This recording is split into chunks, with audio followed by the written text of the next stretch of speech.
January 4th, 1980, I was married to my second husband, and his 4-year-old daughter was murdered. Karen Willock is the National Director of the Family Program at Treehouse Recovery and the Clinical Supervisor of the Portland location.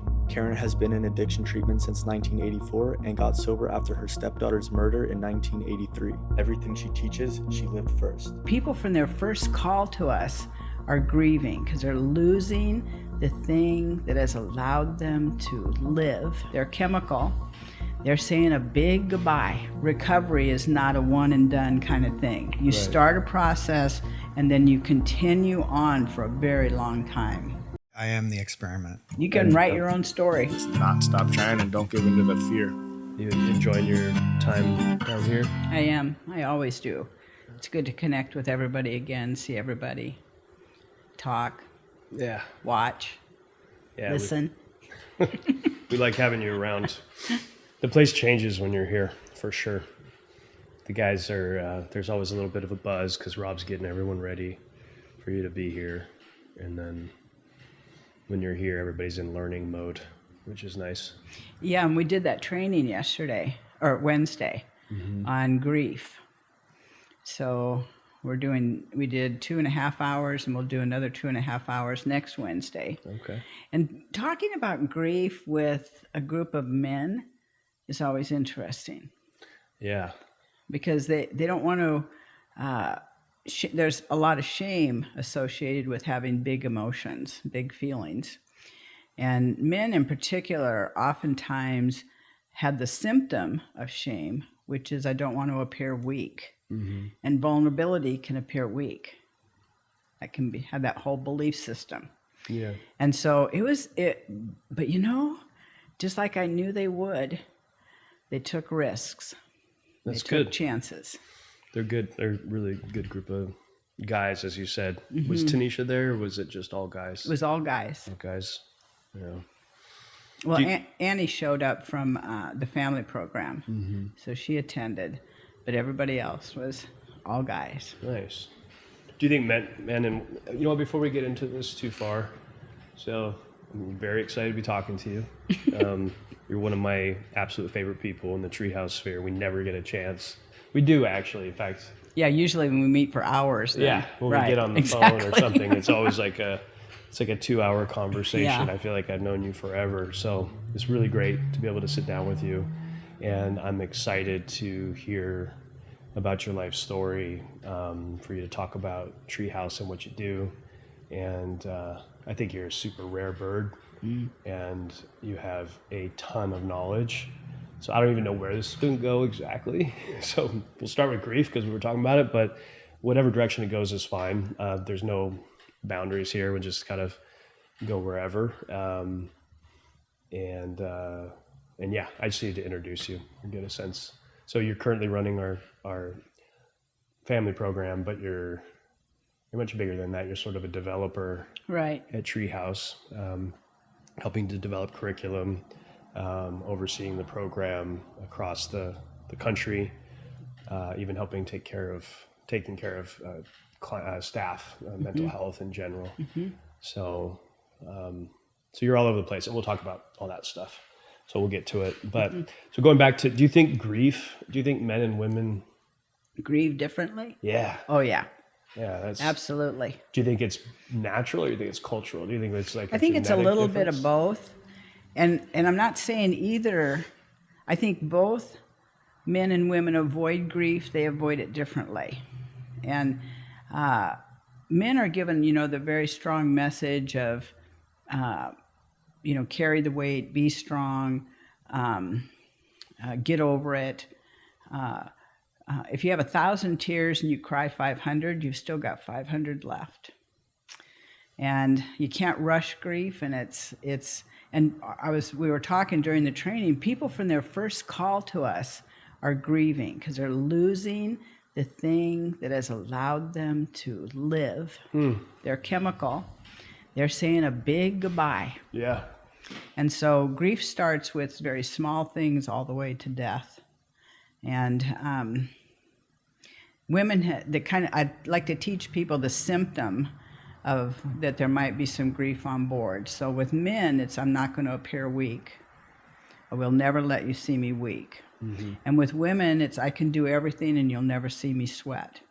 So they'll take care of everything. They'll have a lot of balls in the air, the kids, the house, the family, the home, the work, but nobody will ever see that they can't quite keep up. Wow. Okay. And so those are just symptoms. That just tells me that there's something going on inside of me. So the reason that what piqued my interest with this topic in particular was the losses that we experience in this field. Yeah, I want so grief and letting go of the substances that you've been using, that obviously death and loss of life. But can we go back even further? Just, and I want to make sure I understand, because I don't know that I know for sure. But how would you define grief? Is it sadness? Is it a feeling? Is it a state of being? What is grief? It's all of those. It's really a life experience. There's no one who lives that isn't going to experience grief. And the grief continuum goes all the way from losing your keys to I can't believe, I can't find them, where are they, to acceptance. Okay. And it's the same with everything else, every other loss that we experience. So what I would say grief is... that's like a hard question, right? It's kind of abstract. It's a process. Yeah, okay. And it's very similar, and it's not... We integrate the grief into our lives. We don't get rid of it and move on. So, and the key, like I have my little Penny Lane, my little dog is got severe heart disease and is going to die over the next period of time because it's really bad. And so there's anticipatory grief, just thinking about it.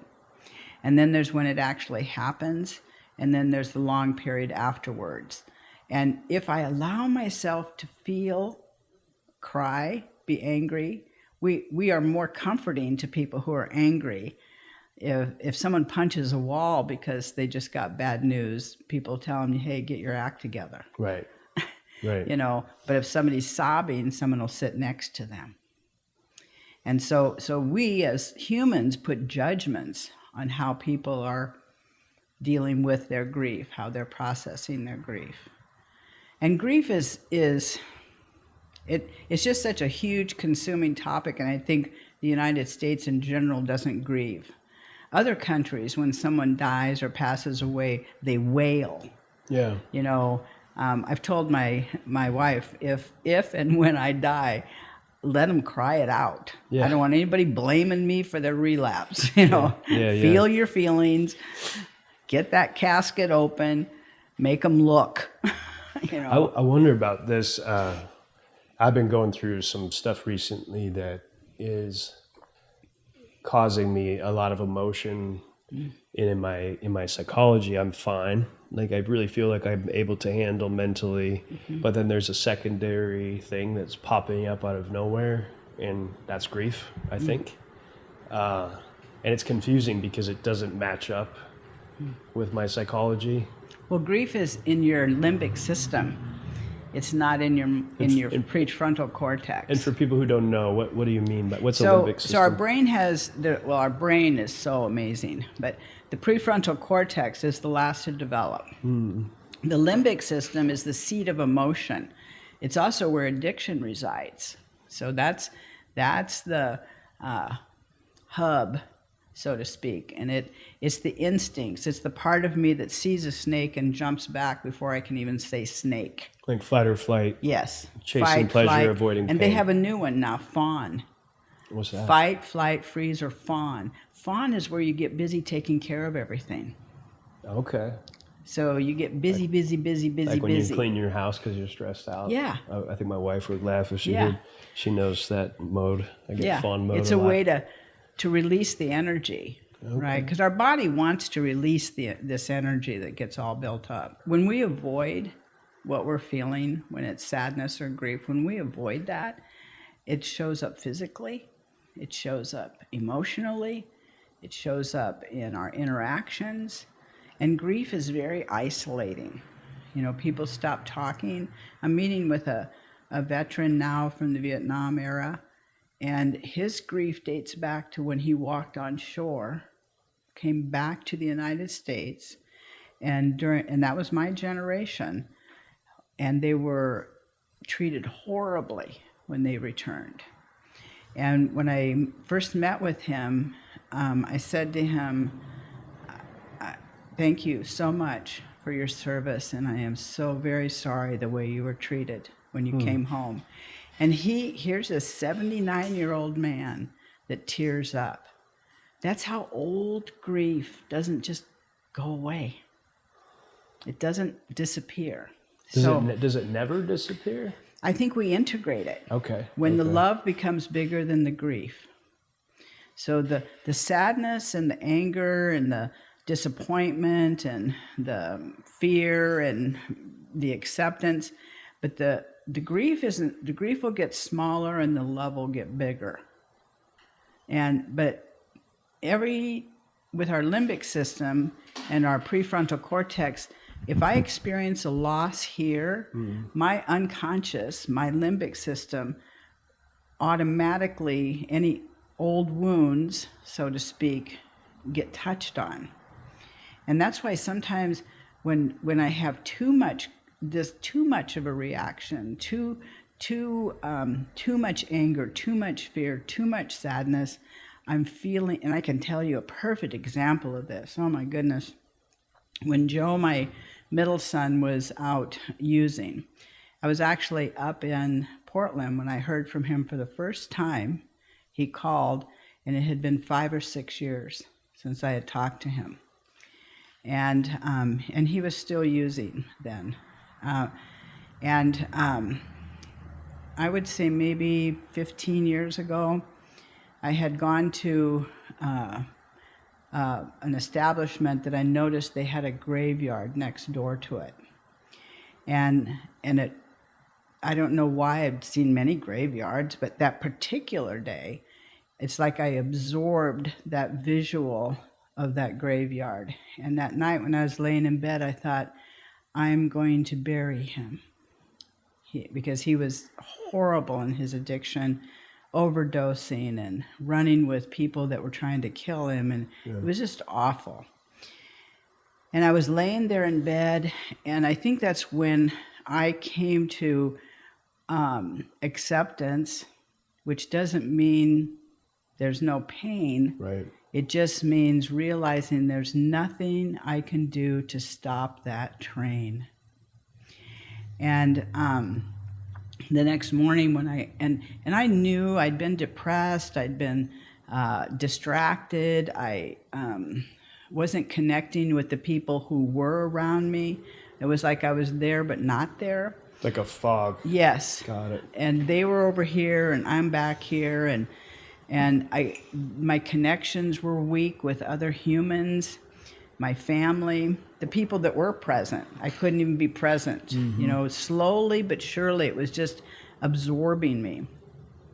And the next morning I asked somebody I care deeply about, how do you know when you're feeling too much?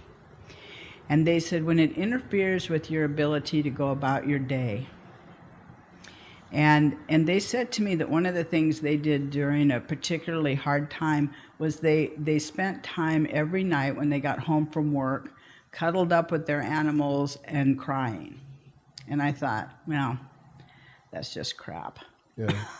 That's just ridiculous. I'm not going to crawl up with a dog and cry. Sure. Well, the next morning I thought, I'm going to try it in the shower. Because I don't particularly care for people touching me when I'm in pain. Mm-hmm. So, and oftentimes we reach out and you say something and the person stops crying. Yeah. And tears and snot do not stop people. Right. It won't kill them. Right. It's okay. Right. Let it go. Right. And so I got in the shower and I cried and thought about Joe as a little baby and cried and it lasted seconds. Not days, like I thought it was going to. And I did that every morning for a solid year. Wow. And I noticed that pretty soon I wasn't crying about Joe. I didn't even know what I was releasing. And what I realized is my disowned emotion was sadness.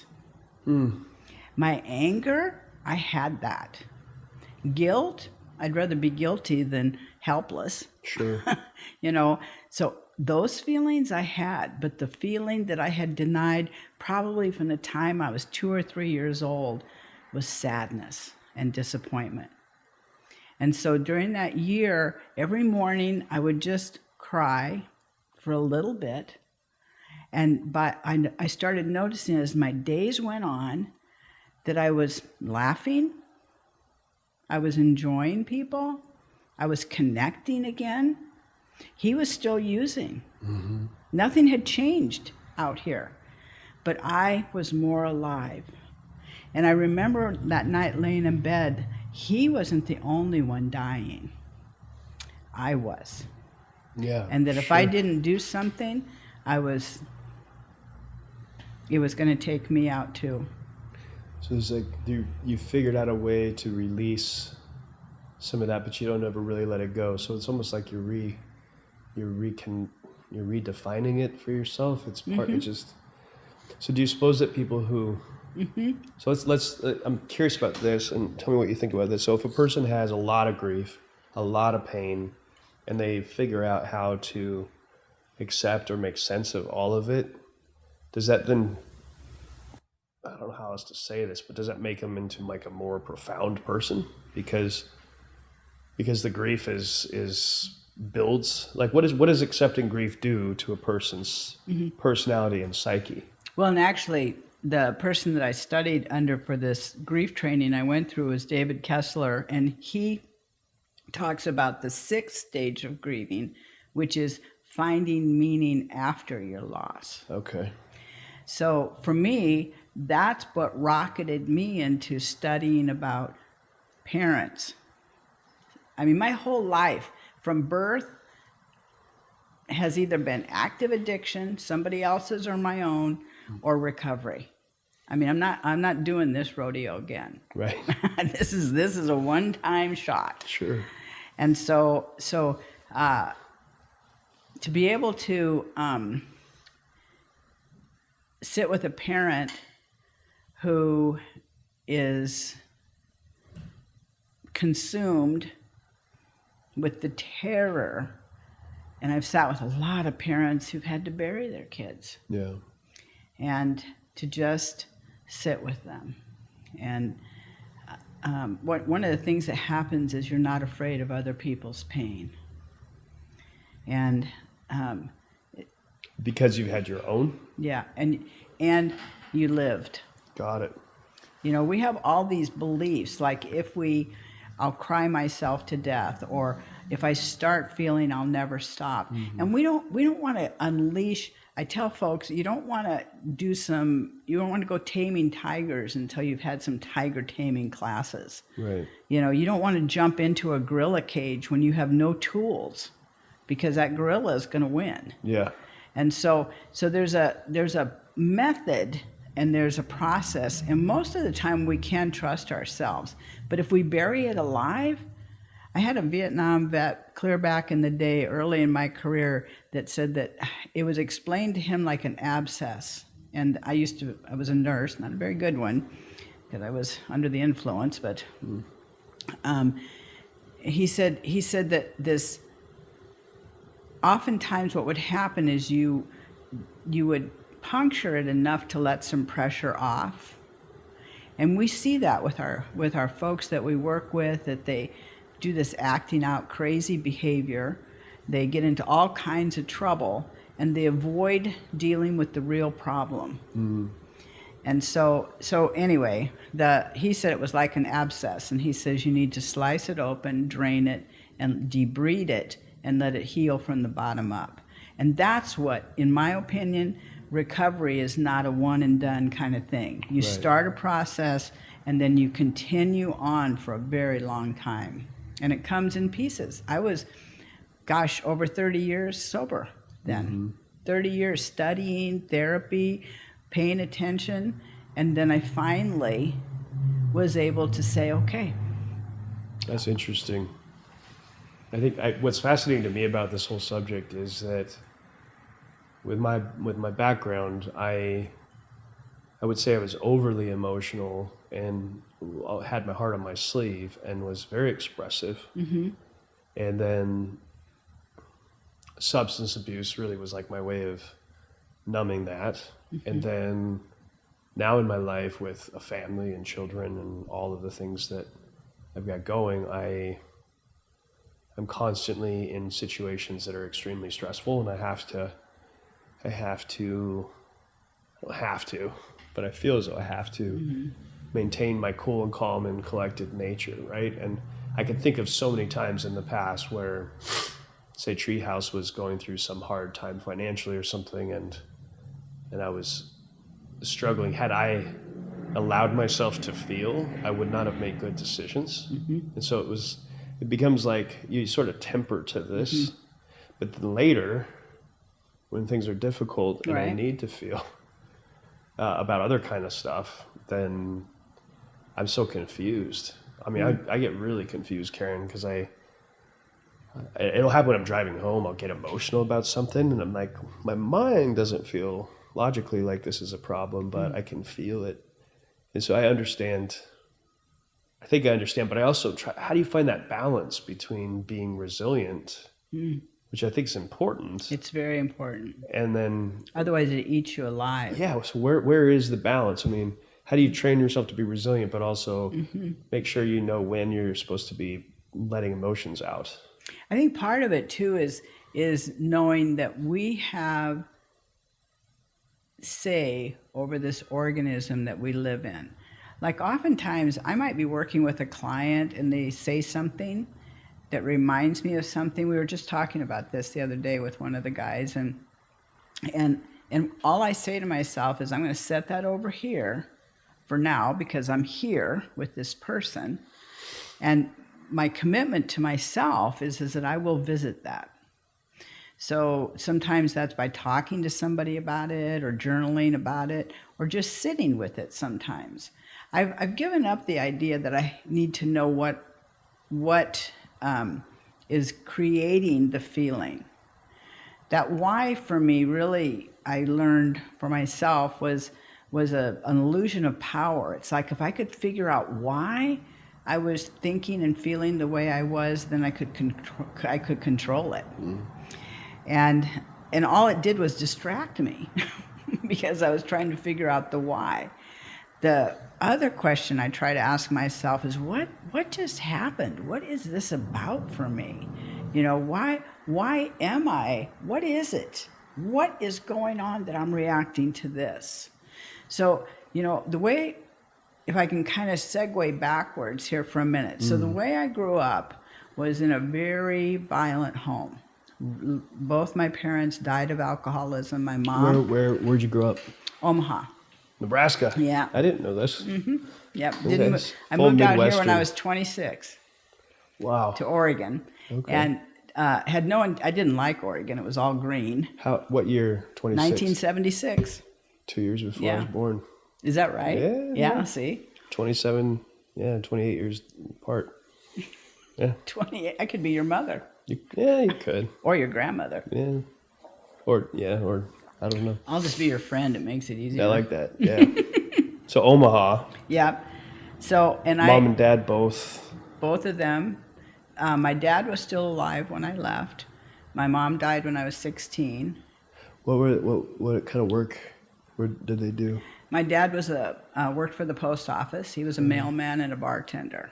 Okay. And my mom stayed at home. She had a lot of physical issues, and she was, the big secret in my family growing up was how old everybody was. Even on my birth certificate, it has the wrong ages for my parents. Because my dad was considerably younger than my mother. Interesting. So my mom was somewhere in her 40s. I still don't know. It's on her tombstone's the wrong date. Mm-hmm. I don't know how old she really was, but... So she was somewhere between 20 and 25 years older than my dad. Whoa. Mm-hmm. Interesting. And my dad had just gotten out of the Korean War.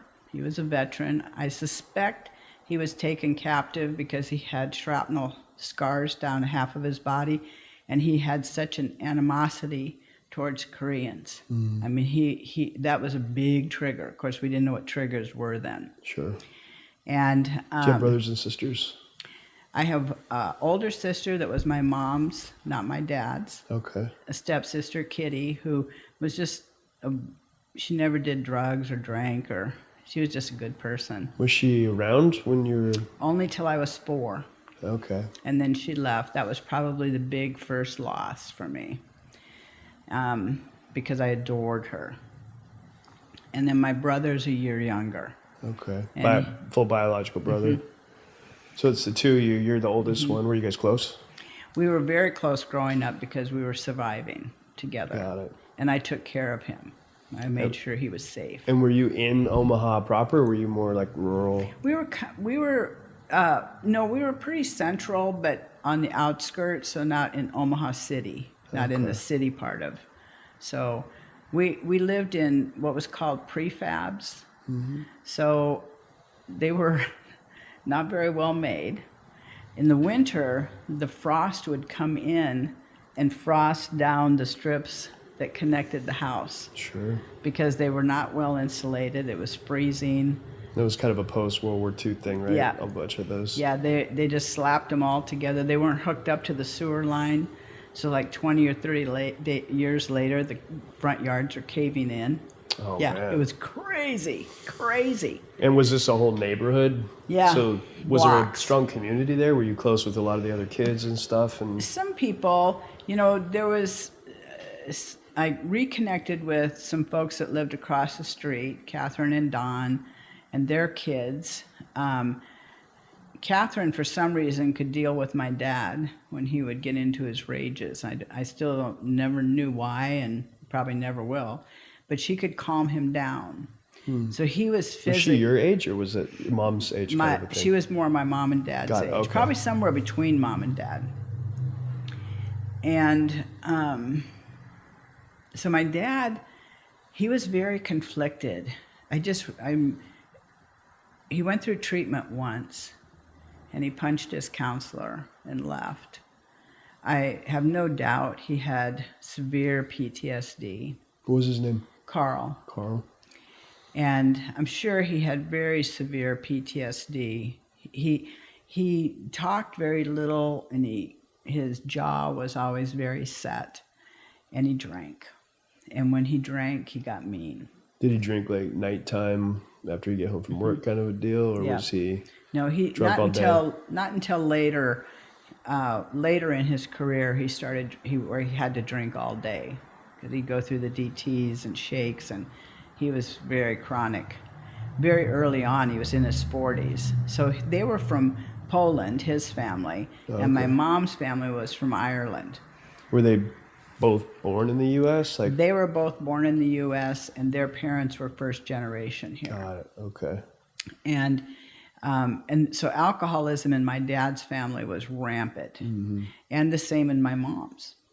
A lot of alcoholism with the Irish and the Polish, and he was just such a tortured guy. I would see him. We were raised Catholic. I would see him kneeling beside his bed praying, and 2 days later he would beat my mom almost to death. So. The conflict, of course, as a kid, I didn't know, but he was just such a tortured person. Yeah. And my mom was also very angry. Both of them had terrible anger problems. And back this is in the 50s and 60s, right. As long as you kept your stuff in the house, nobody really cared. Yeah. It wasn't like now where people called the police, or I don't think the whole time I was growing up the police were ever called. Sure. And I'd go to school where he'd, hurt us and have bruises. Nobody ever did anything. Yeah. So I learned very quickly that there was no help.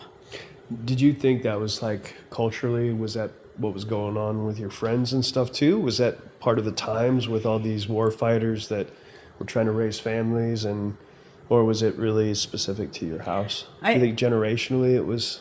I think there was a lot of it going on. Yeah.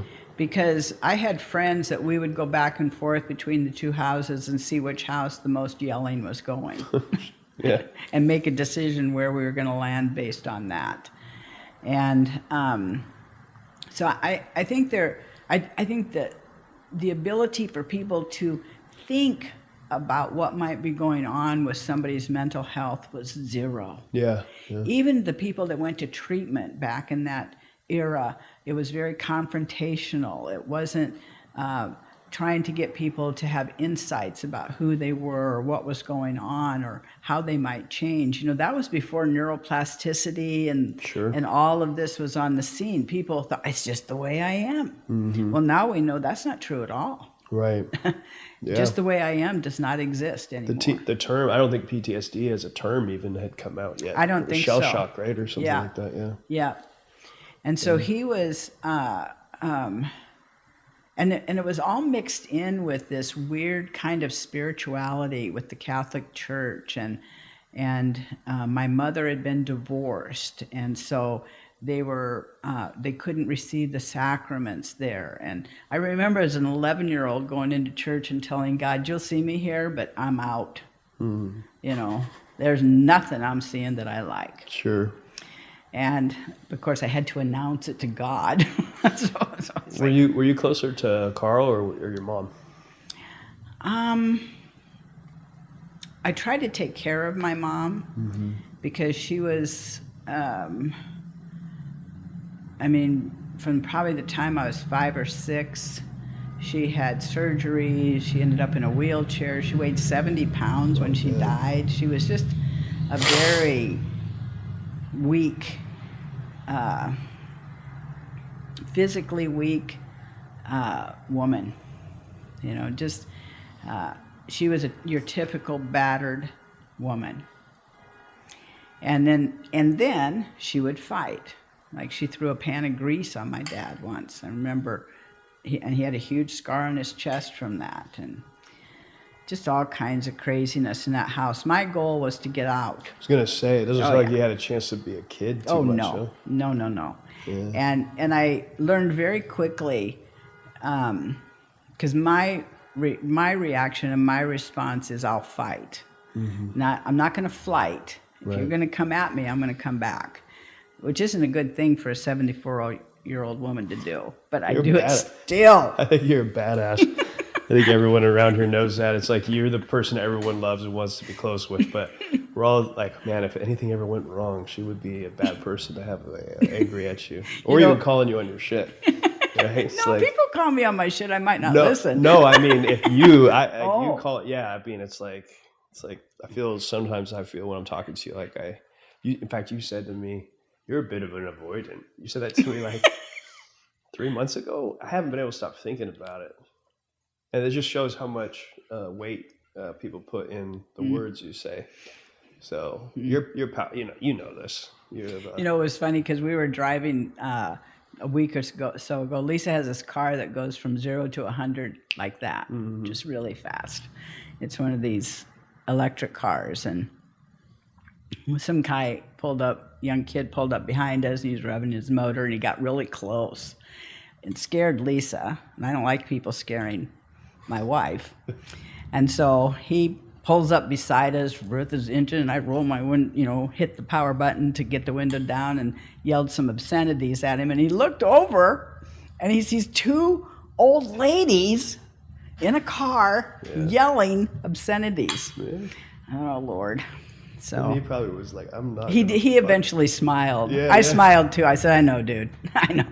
That's awesome. I couldn't help myself. So, so when mom died when I was 16, I was surprised when my dad cried because Did it happen out of nowhere, or was it? She had, she ended up having a stroke. Okay. She drank till the last day. Drank and smoked cigarettes both, right till the last day.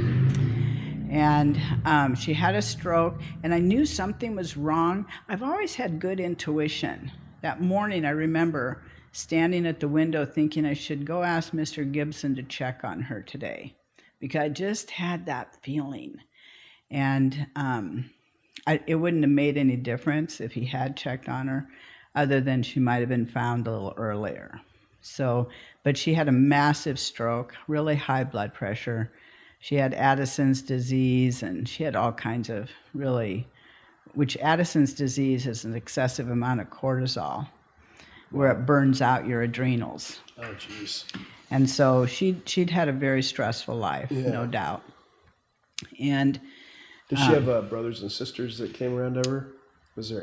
There was not much connection between the families. Okay. They were my dad's family. The brothers were all pretty violent too. So the connection piece in my growing up years was very fractured. So there wasn't a lot of that. Everybody was kind of on their own, and I developed some really great skills and some really maladaptive behaviors because of it. So it was very hard. I think when you grow up kind of thinking you're all that and you're independent and you take care of your own business, you don't ask anybody for help. It really, and I wonder how COVID, with the break in the social interactions that people experienced during that time, the young people especially, you develop some ways of navigating your life that aren't in anybody's best interest. Right. And so, So mom passes at 16. yeah. And at this point, she's not really a mom type character to you because you're always worried about her. Yeah. And so And I knew I couldn't move out of that house till she was dead. I just couldn't leave her with him. And but then you're facing like, okay, now I'm here with him. right. Oh, didn't stay long. And you and your brother talk about this, or were you kind of in your own? We didn't talk openly about it, but we both knew. And my dad treated him differently. He went into the Navy, my brother did. So that's how he got out. I got married because that's how people in my generation got out. Mm-hmm. I remember standing in the back of the church thinking I didn't like the guy I was marrying that much, but I liked him better than my dad. Whoa. Yeah, it's not a good place to start a marriage. Sign of the times, that's right. Yeah. And so that's how I got out. But I was already using drugs. So drugs came into my life when I was 14. The very first drug I used was heroin. Wow. And I was working back in those days. You could get what was called a work permit, and you could go to work. And the woman I worked with did heroin, and she's the one that turned me on to it the first time. This is in the 60s. I would have been 1964. And that's when heroin was really starting to, but was it pretty, in the 60s, heroin wasn't widespread use. There was just little small pockets of, is that how it worked? I don't know. Well, with her, she was my connection for a while. All I know is the first time I used it, I felt like I had been rocketed into another dimension. And I liked it from the get-go. And which makes perfect sense. Opiates are a painkiller. Physical, emotional, psychological, spiritual painkiller. Yeah. And I mean, imagine all this family stuff. And if that's your baseline, it's like the distance between there and euphoria is so great, right? So, I loved it. Yeah. And did you smoke it or did No, she shot me up. You're kidding me. Mm-mm. No, and that's a big jump though, huh? Mm-hmm. Yeah, I liked it right from the beginning though. And you were 14 and 14. I know. I'm sorry. I often wondered what happened to her. I'm sorry your life is made into such a beautiful thing now, so it's weird to say I'm sorry, but to imagine a 14-year-old, there's no, it's pure victimhood at that point, and I'm not a big victim guy, but that's so fucking young. Yeah, I was young. Yeah. I was young, but I was very old. Yeah. It was kind of both at the same time.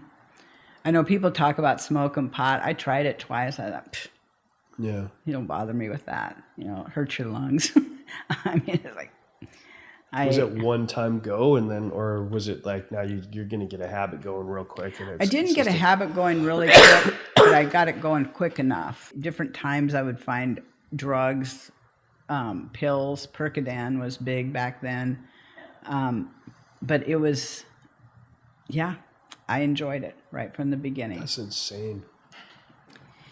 It's a crazy starting point. I don't know that some people have that story. I had a buddy that I met when I first moved out here who's since passed away, but his first drug use was with his dad, and it was around that same age, I think 13. That happens a lot. And it was heroin, yeah. It's like, what? Could you imagine, even me as a high parent, I couldn't imagine turning my kids on to something like that. It was like, why would I introduce you to that? Yeah, I don't know. So that was, by then I was already pretty much checked out anyway. Mm-hmm. You know, I worked because I wanted to get out, and I knew money was my way out. That's why I went to nursing school. I don't really like sick people. How old were you when you got married? The first time I'm a serial marrier. So A serial's like how many times? Let's see, 5. Oh, wow. Yeah. That's a record. Until I met Lisa. Part of that was the gender. Is Lisa 6? Number 6? Yeah. Okay, you don't even count. That's like the starting point. Yeah. Yeah, good. So, because in 1970, I went to see a psychologist, and I said, I am attracted to women. Mm-hmm. And he said, you live in a heterosexual world, adjust. That was his 1970 advice. Wow, we've come a long way since then, huh? Yes, thank God. Yeah. And so, and the first husband I met him when I was 16. He was 22. And, but he was kind to me. He had a big family, and they had their dad was alcoholic. I don't even know if I was capable of loving anybody, really. Yeah, it seems like you wouldn't have been. It was all just about survival and getting out. And so you're 16, he's 22. Mm-hmm. What's he do for work? Well, he actually went into the Army. Okay, so you become an Army wife. Mm-hmm. And that gets you out of your house. Mm-hmm. Well, he got out of the Army before we got married. Oh, okay. So I got married. I want to say I'm terrible at dates, but I can hear Lisa saying they're not important. But it was around. I was around 18-ish. As soon as I graduated from high school, I was out. I graduated in May. By December, I was out. Gotcha. And I don't think my dad and I had many conversations. He came out to Oregon once when I lived out here. He was drunk when he got off the plane. He was inappropriate with me at the airport. It was just, he stayed overnight literally and then went back. He was just such a mess. He really was. And he died falling in a snowbank in Nebraska, and lived in South Omaha, which was where a lot of Polish folks lived. And there was a bar on every corner. You didn't even have to cross the street to get drunk. But he fell, and I went back. He had married again. He had gone through the DTs, I don't even know how many times.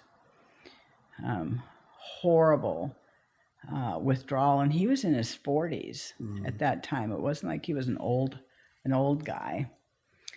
And I was so dead inside. I think when I look back on those times, I was so absent. I remember standing at the bottom of his bed, feeling nothing. It was just, he died around Thanksgiving. I didn't use any drugs when I went back because I wanted to remember it. Mm-hmm.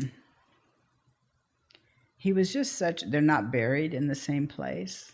They're buried in different places.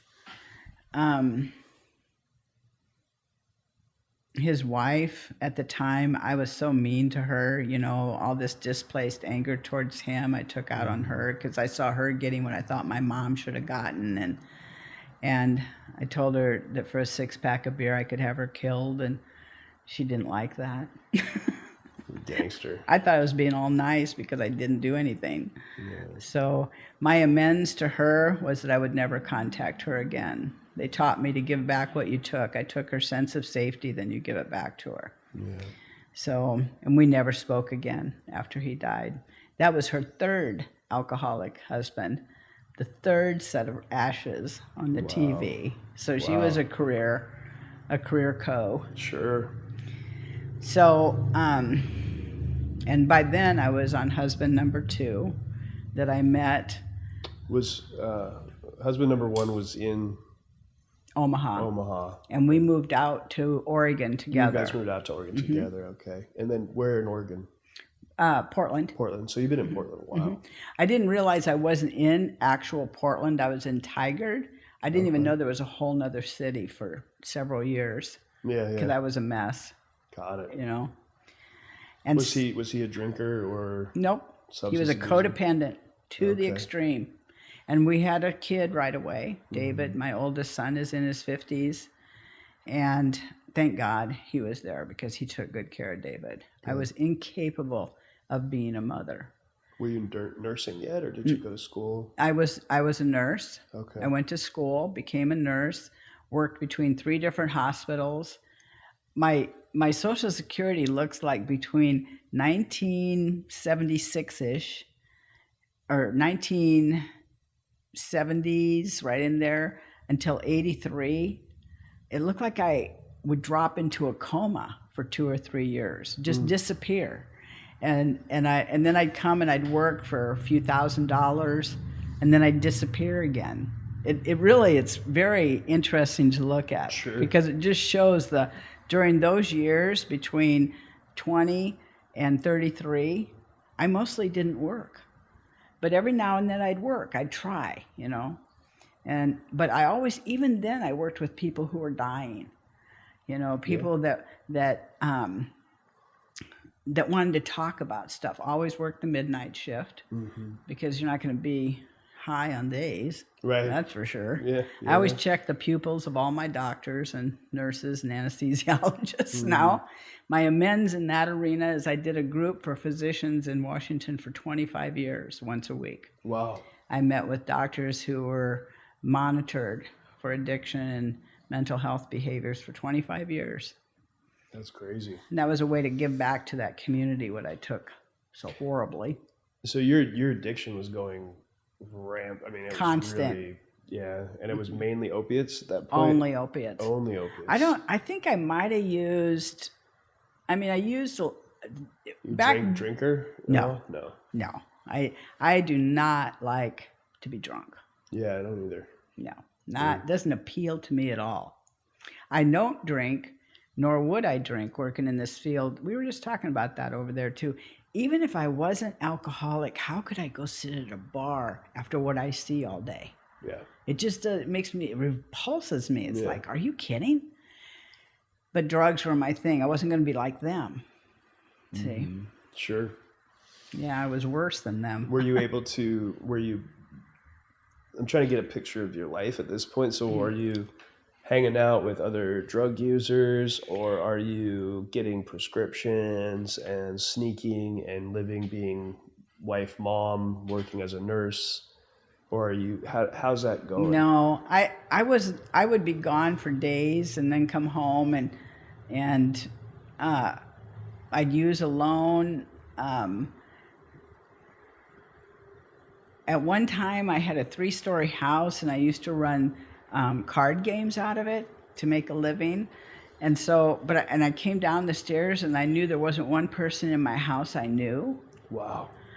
That's this is full illegal card house. It's not good. Like speakeasy kind of yeah. thing. Yeah. But I could make money. Sure. And were you married at this time? Yeah. He was a co. Okay. I'm telling you, whatever I wanted to do, he was a painter. Painted houses, so whatever. So it's like, my wife has this hustle. Did he know you were on drugs too? He did. Oh my God. I know. Oh he used to tell me, I'll love you no matter what. And I said, you're sicker than I am. Yeah. Were any of these relationships, was there any real, I'm sure, of course there was, but like, was there some substance there? Or would you just throw it all in the category of sick and codependent? I mean, I loved them. I had never fallen in love until I met Lisa. That was the difference. I cared about the people I was with. I just cared about myself more, I guess. I mean, I was just into my thing. I didn't necessarily need them. So with the first husband, we got involved. That's where we started getting involved with the communes. Okay, I want to hear about this. And so... So in Oregon at that time, too, there was a lot of shit going down. Yes. So we ran into... how did that all start? So I always got to think who I was really with. So I think... I had met husband number 2. I was still with husband number 1. At one point in this commune that I was living in, husband number 1 was upstairs. We were divorced. I was with husband number 2, and husband number 3 was across the hall. Oh. I know, what a shit show, right? Yeah. Whoops, I didn't mean to say that, but You can say shit show on here. And we're living in the basement. Bunch of drug addicts in the basement. What city is this in? This is in Portland. This is in Portland. Yeah. And so is this a big commune or is it just a small? It started Is it with... religious based? It's a religious based. It was the first one I bumped into was called Christ Brotherhood. And I knew something was off with them, and there was. And then the second one was a Catholic charismatic movement, where there was all kinds of weird stuff going on there too. And then this group broke off from those. Wow. And became their own. 2 of the people are still out there, kind of living off the grid, doing their thing. Is this also part of the 70s, or were you just a magnet for weird shit? I think I was a magnet for weird shit, but it was part of the 70s too. Oh my gosh. And so, and that's where I met my first friend, was Donna. She's since passed away. I mean, they did all kinds of stuff. They did deliverance. They were radicals. What does this They were mean? Deliverance from evil spirits, which I was full of. Sure. So they did that. I mean, is that screaming at you and making them go away? And it didn't work because I still got high, but it was interesting. Was there anything real about it in your mind? I did. I met Donna. Yeah, Donna, for sure. She definitely was. I think they genuinely cared about people. I probably would have been dead without them, because they did give me a safe place, even though it was very radical. But I was kind of a radical person then too. You know, I wasn't mainstream, that's for sure. Sure. And I loved the idea of communal living. It really made sense to me. And David, my oldest son, was about, he would have been 7, 8, right around in there. So we're in the mid to late 70s. Donna, I met at one of the events that they had where they had, boy, I can see these people's faces in my mind right now. I mean, wow. Donna was at one of these deliverance events that I don't even know how I got there. I don't know how I got there. It was somewhere in Tigard. And I walked in on it and I was like, this is odd, and met Donna there. And Donna lived not too far from where I live right now. And I drove to her house. I had a hard time finding it. It took me 2 or 3 hours. I mean, I was high, driving to her house, going to say hi to a lady I didn't know. Mm-hmm.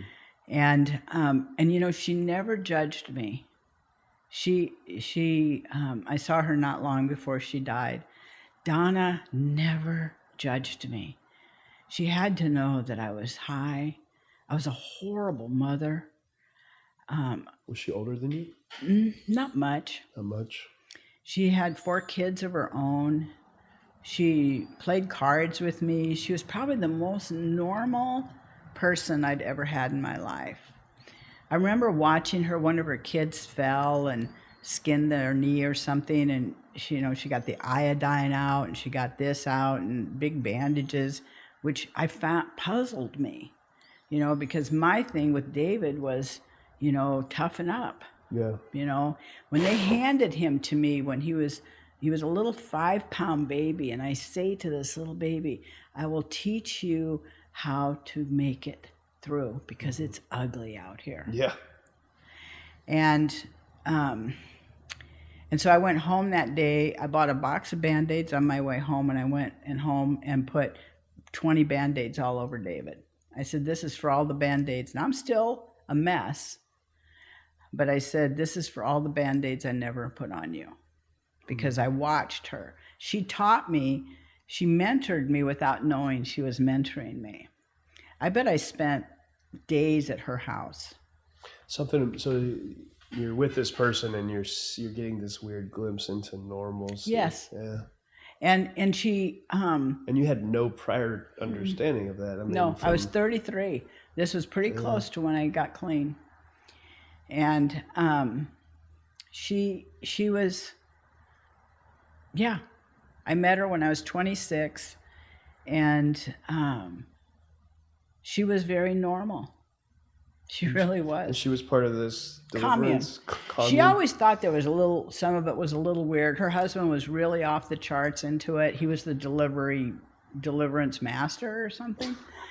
And How many people are we talking about in this? We're talking about 25 or 30. Okay. And are they genuinely unified by a belief in God? Yep. For sure? Mm-hmm, okay. For sure. So it's not like they're not like a sex cult or some other weird... Nope. Although I thought... Guru? Is there a lead person? Yeah, Tom. He was the leader. Okay. And he passed away too, but almost all of them are dead and I'm still alive. It's kind of interesting, but Donna did not like to sleep with him. So this was the first time I got counseling. So I went to Tom and I said, hey, I understand Donna doesn't want to sleep with you. And my thing is I will take it off her plate. You can just leave her alone. I thought I was being helpful. Yeah, yeah. And his eyes got about this big. And the next day I'm in some psychologist's office.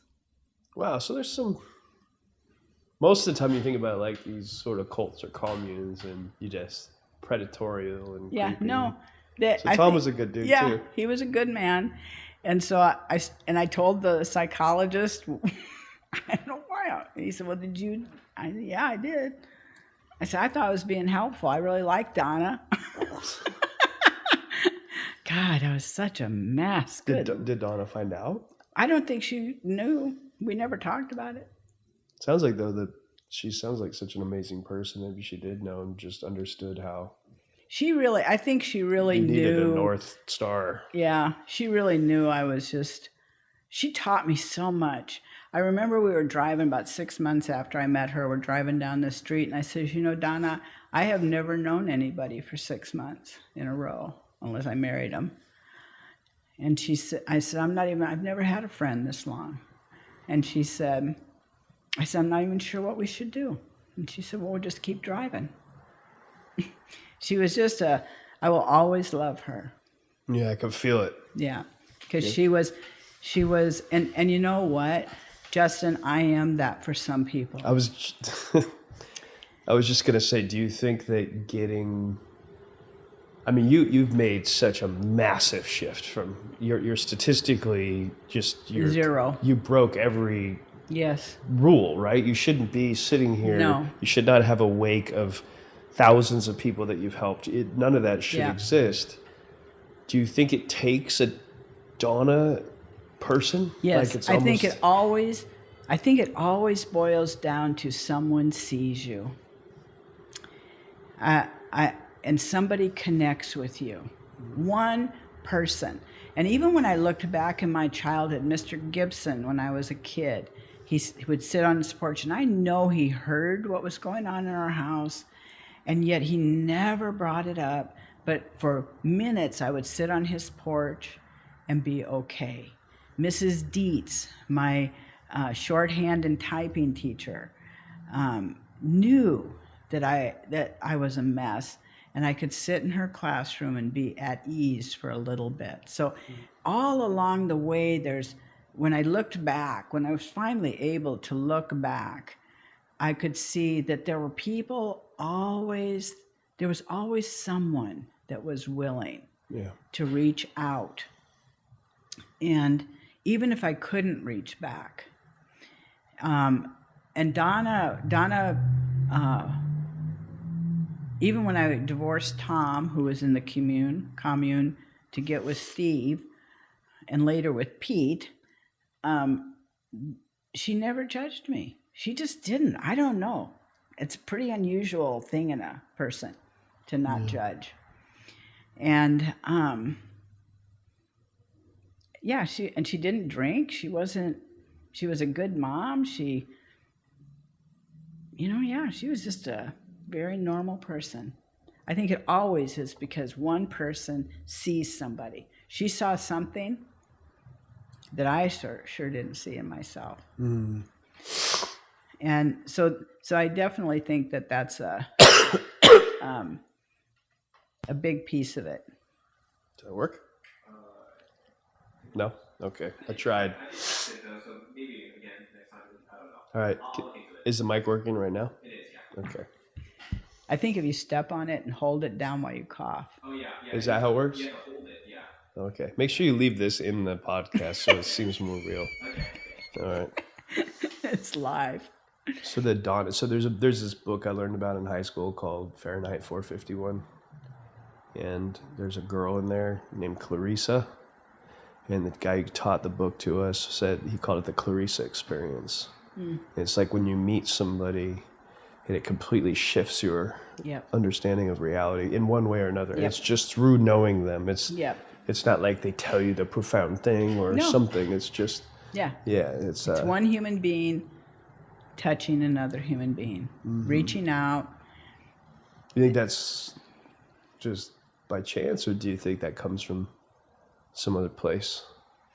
I don't think it's by chance, and I also think I could have missed it. So it probably wasn't the first time that somebody crossed my path that could have created what I call defining moments. I think all of us have defining moments in our life. And she probably wasn't the first one. There was another woman when David was maybe 3 or 4 years old. We moved 22 times in 6 years. So he couldn't even read in the 6th grade because we'd moved so many schools. Finally, I quit telling him we moved and just kept him at the same school. I thought, how are they ever going to know? Sure. And so, I lost my train of thought. Rocketed back. Defining moments. Oh, defining moments. You said maybe there was this other person so when David was younger. Yeah, so when David was, I lost the entire thought. It's okay. Yeah, you don't need to remember it. It wasn't important. Yeah, it's gone. Yeah, you were describing. We were talking about Donna, and you said, well, maybe there was another time, and then you mentioned. Oh, there was. So we were using. I was working as a nurse during this time. David was about 4. We moved to a duplex.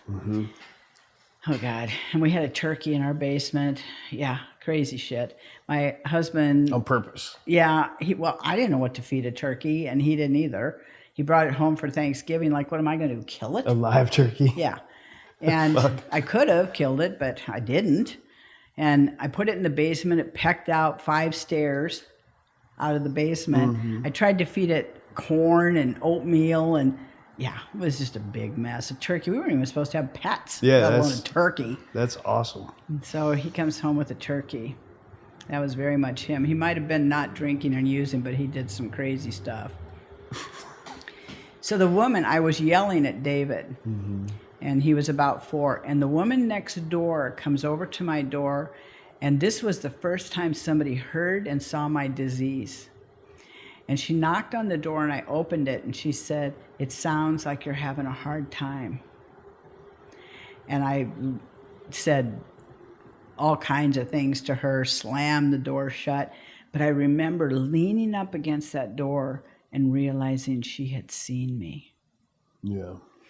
And that was another one. I can still remember her face, because when we're so much with drugs and alcohol is to not see or be seen, it's to just dissolve. Mm-hmm. So in 1980, January 4th, 1980, I was married to my second husband, and his 4-year-old daughter was murdered by a 14-year-old. Okay, let's rewind.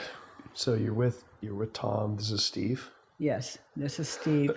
And you met him at the commune? Yeah. Okay. He had a motorcycle, so I handed my Bible to somebody and got on the motorcycle. That's how that relationship started. So And he had already had a daughter. he had 2 daughters, Okay. and Bethany and Ruth, and so on January 4th, we get this call that Ruth had been found. We knew she was missing. People were looking for her, and How long had you been married to him? we'd been married. We got married in 78, 79, so a couple years. So you were close with Ruth. Mm-hmm. Yeah, she was a beautiful little girl. Beautiful. And they found her body, and it was a 14-year-old girl that lived next door that drowned her in about 4 inches of water in a pool in the backyard. And that was the second child. Ruth was with her when Natalia, the first child, was drowned up at the zoo and didn't die right away. And I had so much hatred. For me, it was like every injustice or harm that had ever happened or been done to anybody, or it was like I had laser focus, and I was obsessed with her. The court went on for a long time because she confessed before they read her rights, and there was a law at that time that talked about the fact that you could not, if somebody confessed and they're a juvenile, she confessed to both of them, they couldn't do anything. So it looked like she was going to get off. And her dad came into court. He's in prison up in Washington now for killing somebody else. And they made her mother was already dead, had been killed by her grandfather. I mean, it was just the whole family was killing and murders. Wow, Karen, that's so unusual, and I was so obsessed.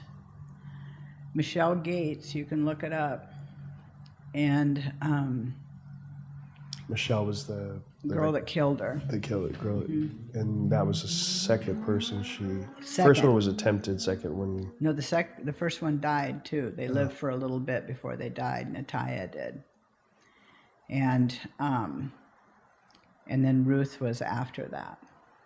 is that? I mean, obviously it's not normal, but I've never heard of that kind of pattern of murder within a family. Well, they think she was a serial killer that was caught early. Yeah. See, she saw her mother be shot by her grandfather.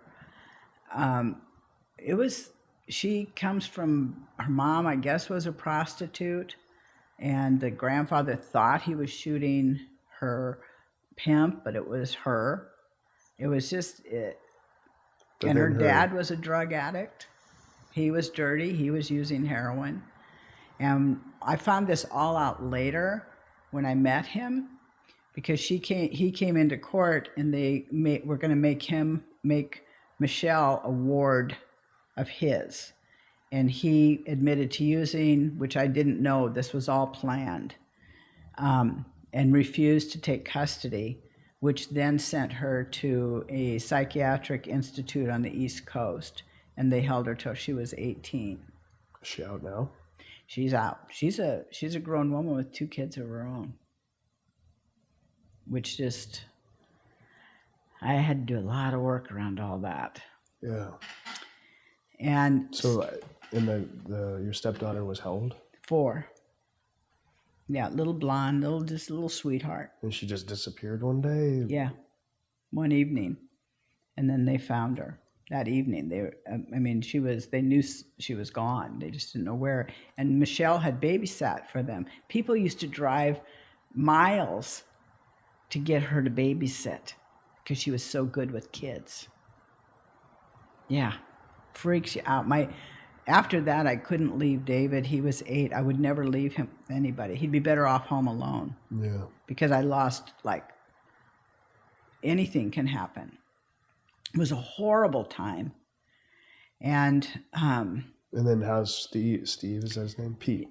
No, that was Steve. Steve. Mm-hmm. He was just destroyed. Yeah, just destroyed. And Gail was her mother, and and Bethany, her sister, because Bethany's about 50 now. She's about the same age as David.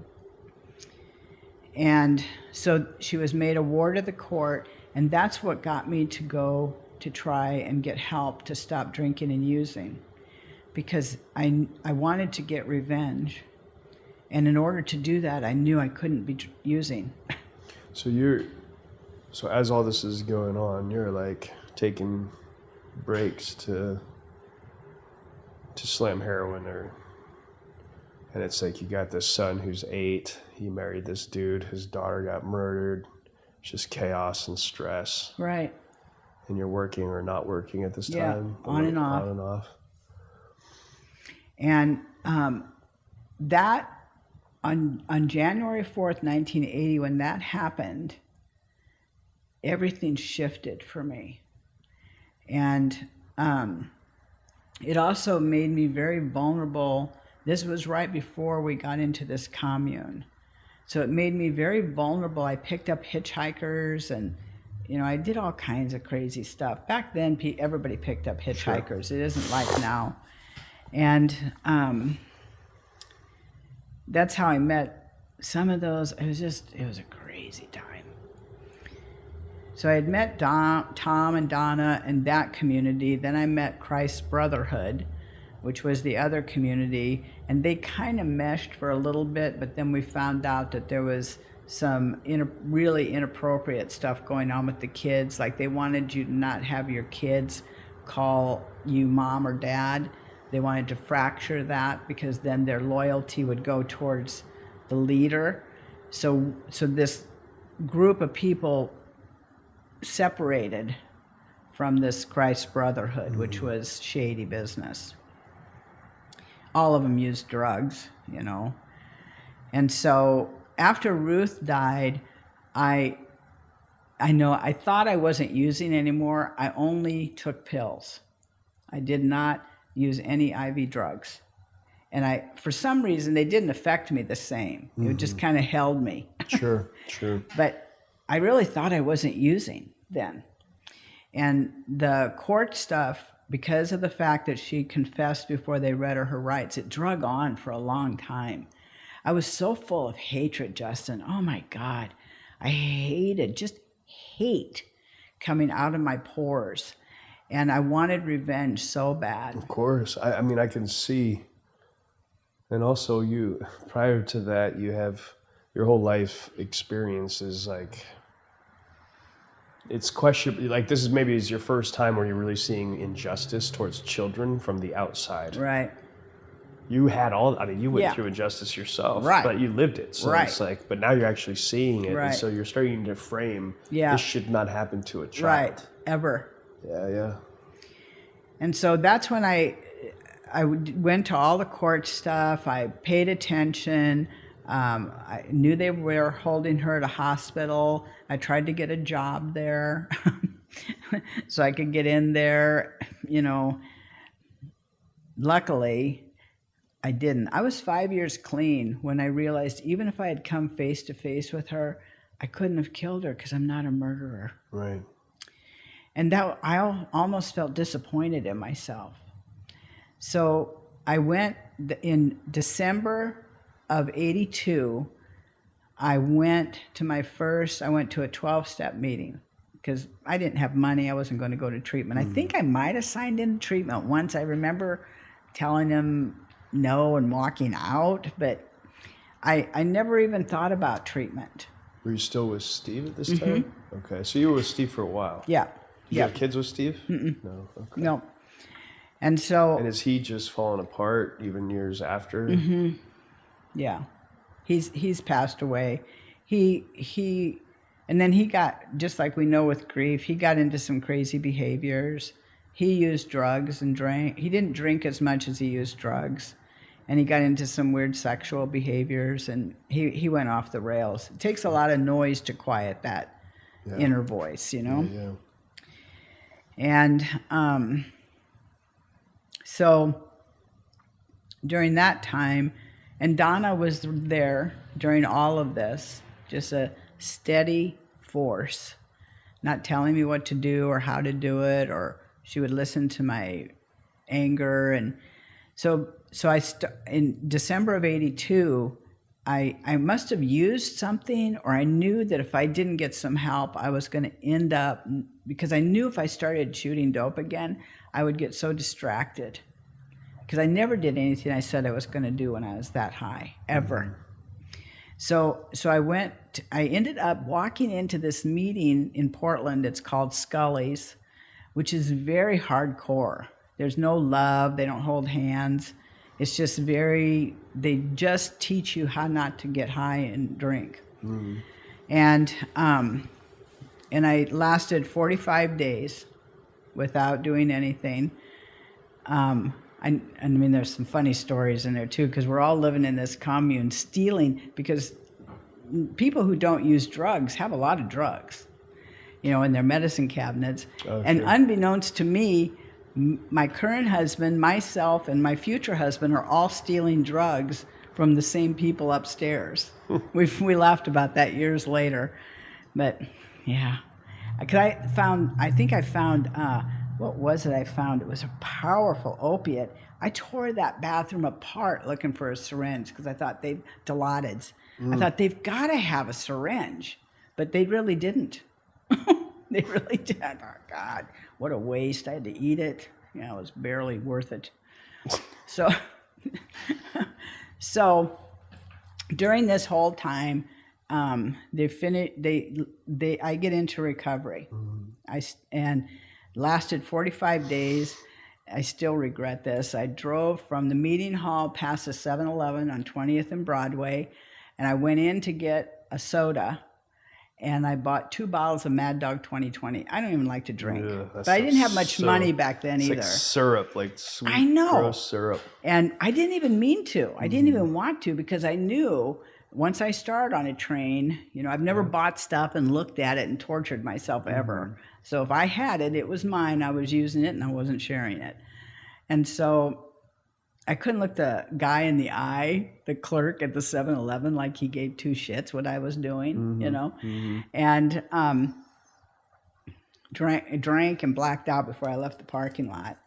And when I woke up the next morning, this is a defining moment. When I woke up the next morning, I said to God, if there was one, I don't want to get chummy. I just don't want to get high. And I called the meeting hall where I was going to meetings down at Scully's. And I haven't had a drug or a drink since February 19th, 1983. Wow. Right? So little coming did up I... on another year here. Yeah.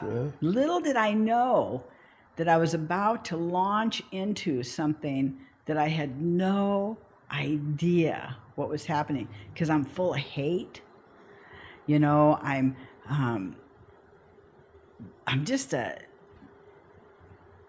a nice person. Well, yeah, and as a human, you haven't built any of the basic stuff. No.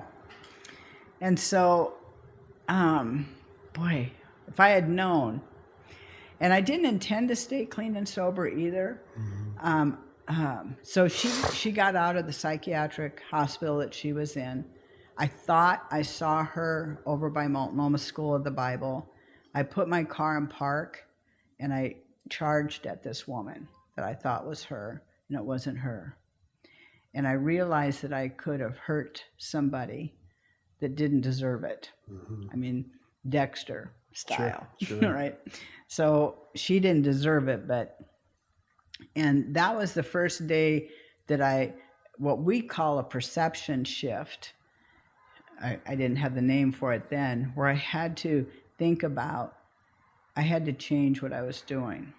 I couldn't, and I didn't really think I could not hate, because I didn't see a way out of that. And boy, was I surprised. That began a willingness maybe that I didn't have before. I got into some counseling. I tried to help people that were in the meetings. Were you nursing still? No, I left nursing in 1980. You know, I tried to get a job when after Michelle killed Ruth. So I was working right when all that happened, and I worked for a little bit. It was a good distraction. I was working in a rehab for quadriplegics, and I got some funny stories there too, because I used to let them go out at night and drink and come back, and sometimes they'd fall out of their wheelchairs, and I'd have to go scoop them up and get back in. Oh God, that was such a shit show. One young guy snapped his neck, thought he'd never have sex again, so I hired a hooker. Nice. Because I thought, I knew if he knew that he could, because there's all these different reasons, and if you have a certain valve that still works, even though you're a quad, you can perform. Sure. And I found out from his doctor he did, so I thought he needs a professional. Yeah. He doesn't need some 19-year-old girl that doesn't know what she's doing, so I locked him in the room, and he went out. He ended up going to college. I've often wondered what happened to him, because I think I helped him realize he could have a life. That's beautiful.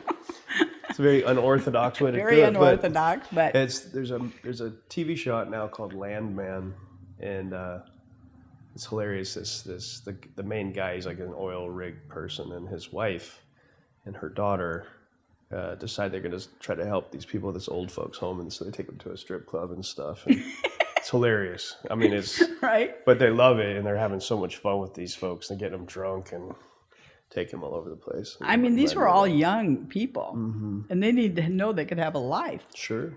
You know, you think, because he jumped into a river, snapped his neck, the ambulance started on fire. I said, dude, obviously you're still supposed to be here. Yeah.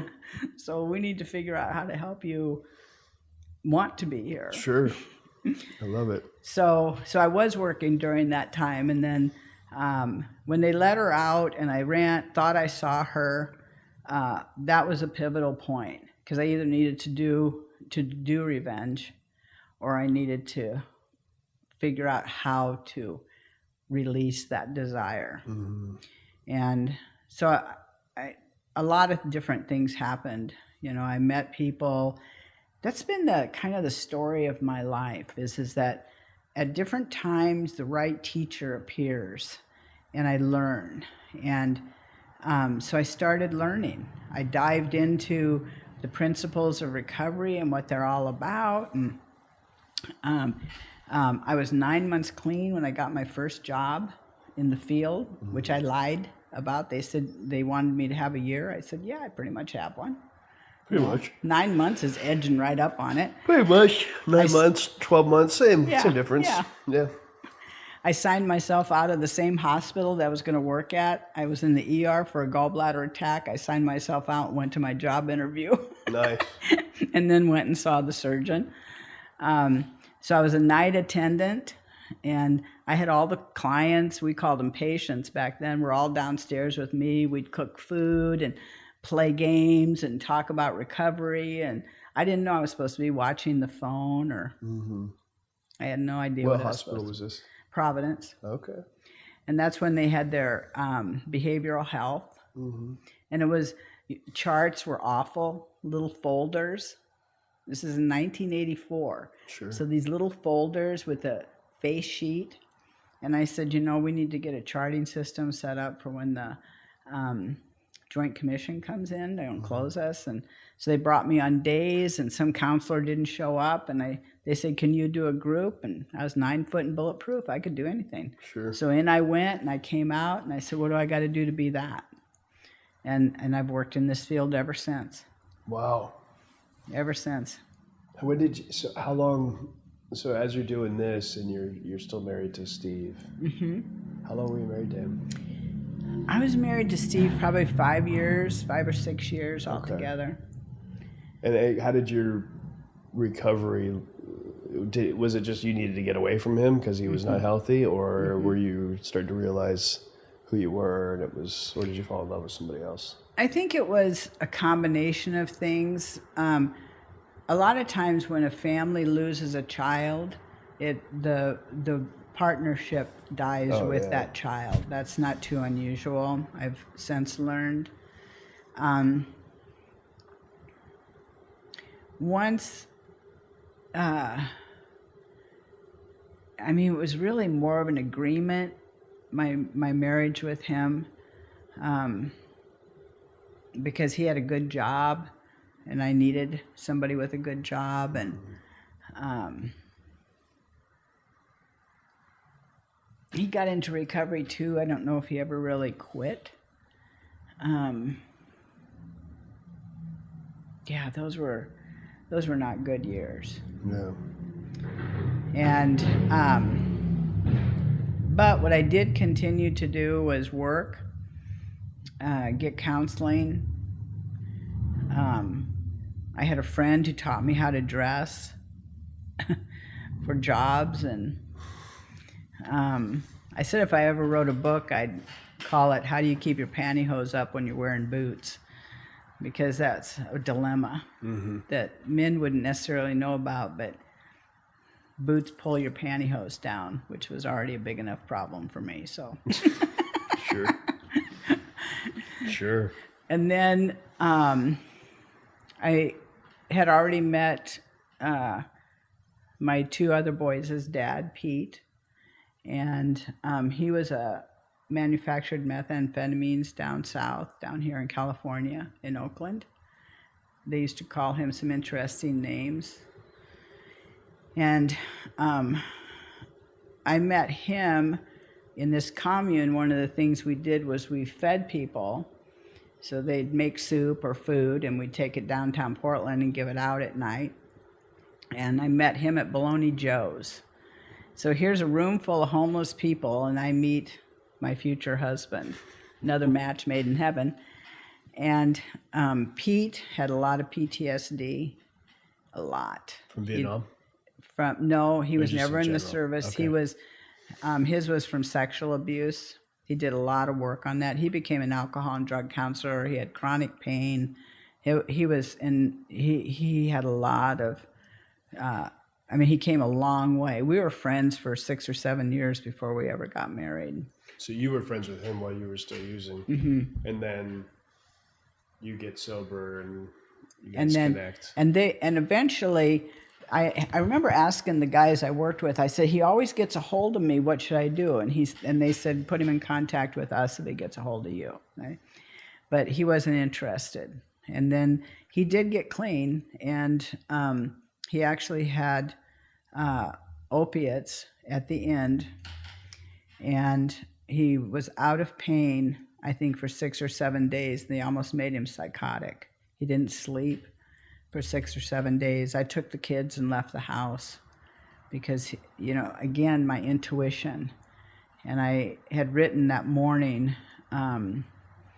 So this was in 95, and I had written in that morning that there was death in this house. I could feel it. And I went to work. I was working at Springbrook, Hazleton now, then. And when I came home that night, Pete had called me and wanted me to get another prescription for him. And I said, if you want a script, you're going to have to call and get it yourself. And when I got home that night, he was so angry with me. And there had been a couple of instances of physical abuse with him. And Joe, who was 7 at the time, had gone camping with our neighbors. Pete, who was 3, was at the house. And when Big Pete went to bed that night. How old's your oldest at this point?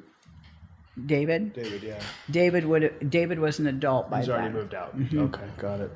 And so then there were 17 years between those sets of kids. Okay. And so when Big Pete went to bed, I picked up Little Pete and we left. And I'll never forget, the check engine light was on in my car. And I thought, well, better keep working. And we went to somebody that nobody knew, because I knew Pete and I knew where the space he was in, that he would find us and it wouldn't be good. Sure. And then on Sunday I came back to pick up Joe, and Pete had him already. And I drove away to get the police to come, and had him already. Had him with him, and he wouldn't let him come with me. Oh, okay. He wanted me to come into the house. I've never known, I've told the boys this too, I knew that if I went in that house that he was out of his mind and he would kill us. I knew he would. And Joe and I have talked about this some, because he has some memories. Pete was too young. And our neighbor intervened. I still am in contact with him.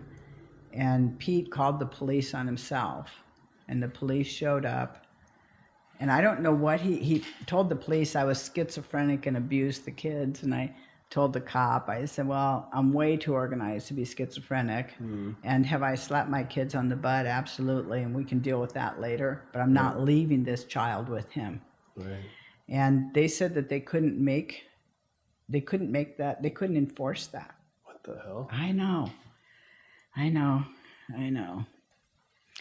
And I don't know what Pete said to them. He said something, because the next thing I know, he's up and in handcuffs. So he said something, I'll never know. And he went to jail. I went in the house. He had moved everything from the house. He had moved everything to the center of the rooms, emptied out every dresser drawer. We had some birds and gerbils and stuff. Every animal was outside. It was just bizarre. And I got the kids' clothes and some of their toys, and I packed the car up, and I wasn't coming back till he got help. And he got out of jail on Monday. He went around looking for us. Nobody knew where we were, and I did that deliberately. And Tuesday morning, he hung himself and died at the house. He called my work, and he told Walt Bird, who was the physician there, that he was going to kill himself, hung up, and he did it. And they came and got me, and I said, you need to call the police, because he's never threatened to harm himself. And they went out, and he had died by suicide, hung himself. He almost decapitated himself on a doorknob. And when I talked to the coroner, he said, he told me that the amount of anger that he had to have to do that, there was no attempt to remove the rope or anything like that. No. And he said, it's usually a homicide-suicide. And I said, I have no doubt, and I've told my boys, your dad loved you, and he never would have wanted to harm you. And I don't think he could have helped himself. And that was, I had all kinds of survival guilt and like, what right do I have? Because we used so much the same. Yeah. what right do I have to have a life? It was just so tragic. Trying to get him help wasn't easy because we were barely making it financially. It was. What kind of work did he do? He was an alcohol and drug counselor. Oh. And he was really good at it. He went through St. Joseph's Hospital in Washington, or Vancouver, through their intern program back in the day. But he wasn't sober. Yeah, he was sober for 12 years. And then the last week, he was prescribed opiates for... That's what, okay. Yeah, so it was just right at the end. But he helped everybody that nobody else wanted to talk to. He was always... What do you think was torturing him so much?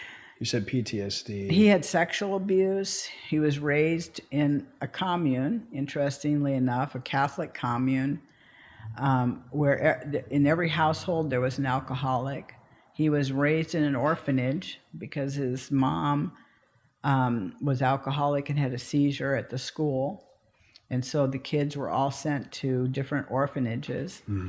And he didn't come out. It was a brother at that orphanage that sexually abused him. Jeez. And then just all the years of the craziness with drugs and manufacturing, he was exposed to a lot of really bad chemicals with the crystal meth back in the day, right? And then the chronic pain. So now you're a single mom. My childhood taught me how to compartmentalize. Yeah. And so we were just talking about But the that. two children you had at that point never saw you loaded. They've never. Okay. They were 7 and 3 when Pete died, and they never. I remember when I found out I was pregnant with Joe, because I hadn't gotten pregnant since 1970. And now we're in the late 80s. And when they called to tell me I was pregnant, I said, it's impossible. He's 17 and I'm 38. And I hung up the phone. They probably thought my boyfriend was 17. Oh, it was sure. my son. Sure. And they're like, yeah, 17-year-olds can do that, Karen. Yeah. And bang, I was pregnant. And I was working at Providence Hospital, and I would go over to a pediatrician. This was my thinking. I've always enjoyed my thinking. So I thought, if a mom can, because I thought, oh my God, now I'm going to be a mother? I don't even know how to be a mother. I'd done it wrong the first time. Right. And so I started going over to this pediatrician's office watching, because I knew if you could take care of a sick baby, you could take care of any baby. Right. So I would go over every day on my lunch hour and watch these mothers take care of their kids while they were waiting for their doctor's appointment. Eat my lunch and then leave. This goes all the way back to you putting all the Band-Aids on. Exactly. Just this curiosity, like, what is this motherhood thing? Yes. So how? Because you had no example. And I could tell some of them weren't any better at it than I was. Sure. But some of them were really naturals. They were just naturals. And so, yeah. And when they handed me Joe, I didn't know I could love anybody that much. And I still adore him. So, and then I had 2 or 3 miscarriages. I would have had 5 kids. I would have dug Pete out of his grave if he left me with 5 boys to raise. And then I had Pete. And then, thank God, no more. Because I was 42 when I had Pete. Yeah. So, yeah. And I've worked the whole time, and I'm really pretty happy. That's beautiful.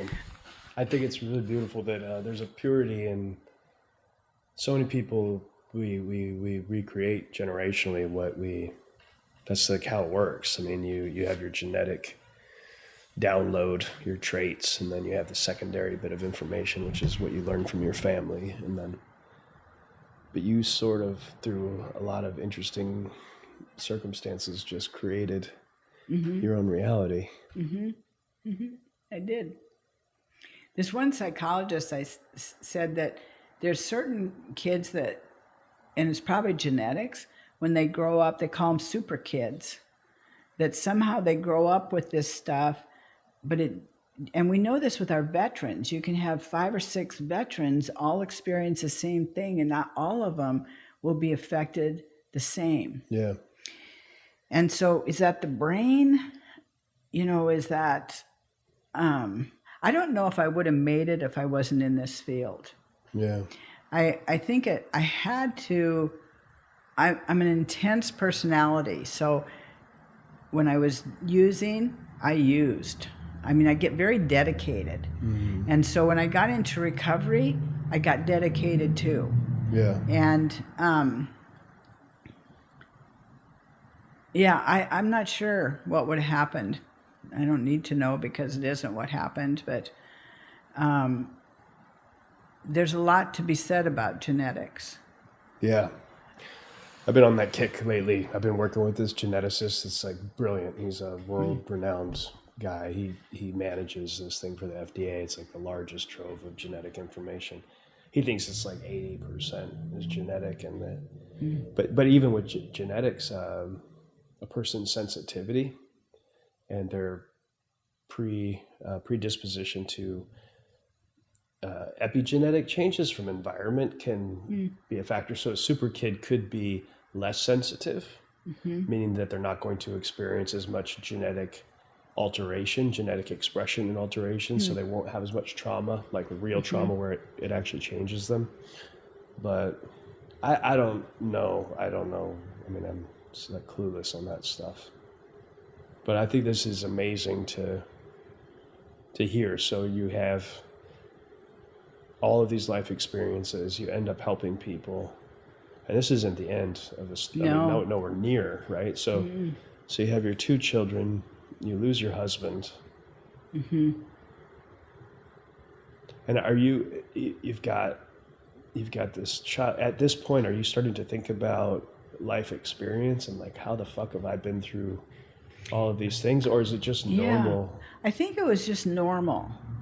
You didn't think it was strange. You had a stepdaughter who was murdered, and right. a husband who had committed suicide. Because I've seen a lot of ugly stuff in my life, for sure, that wasn't related to me, just observing it. And I don't think it's normal, but actually I've met a lot of people who've had family members murdered. Sure. Yeah. And I've had a lot of people who have been impacted by suicide. And both of those have a pretty profound, people don't know what to do with you. They don't know how to be with you. You lose friends and family, and because people don't know what to say or do. And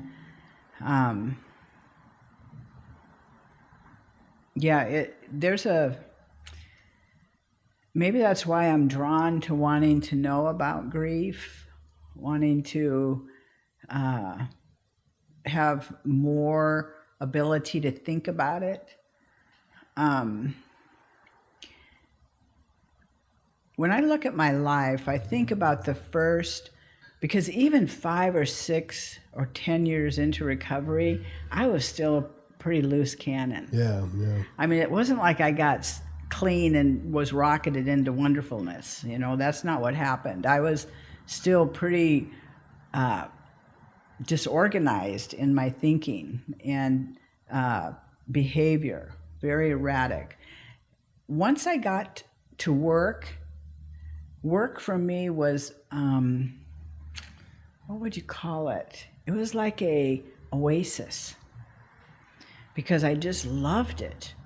And I find people so interesting, and how people deal with different things and how they think. And it could be a bit of an obsession, right? Yeah.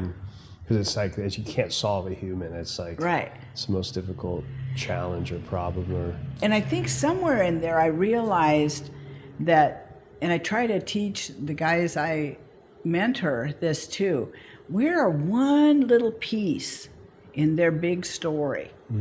And you don't know what that one little piece is going to do sometimes they don't even know until years later. Mm-hmm. Like when I look back on my life, how did I know that this one little event was going to catapult me into a life that I was unaware of?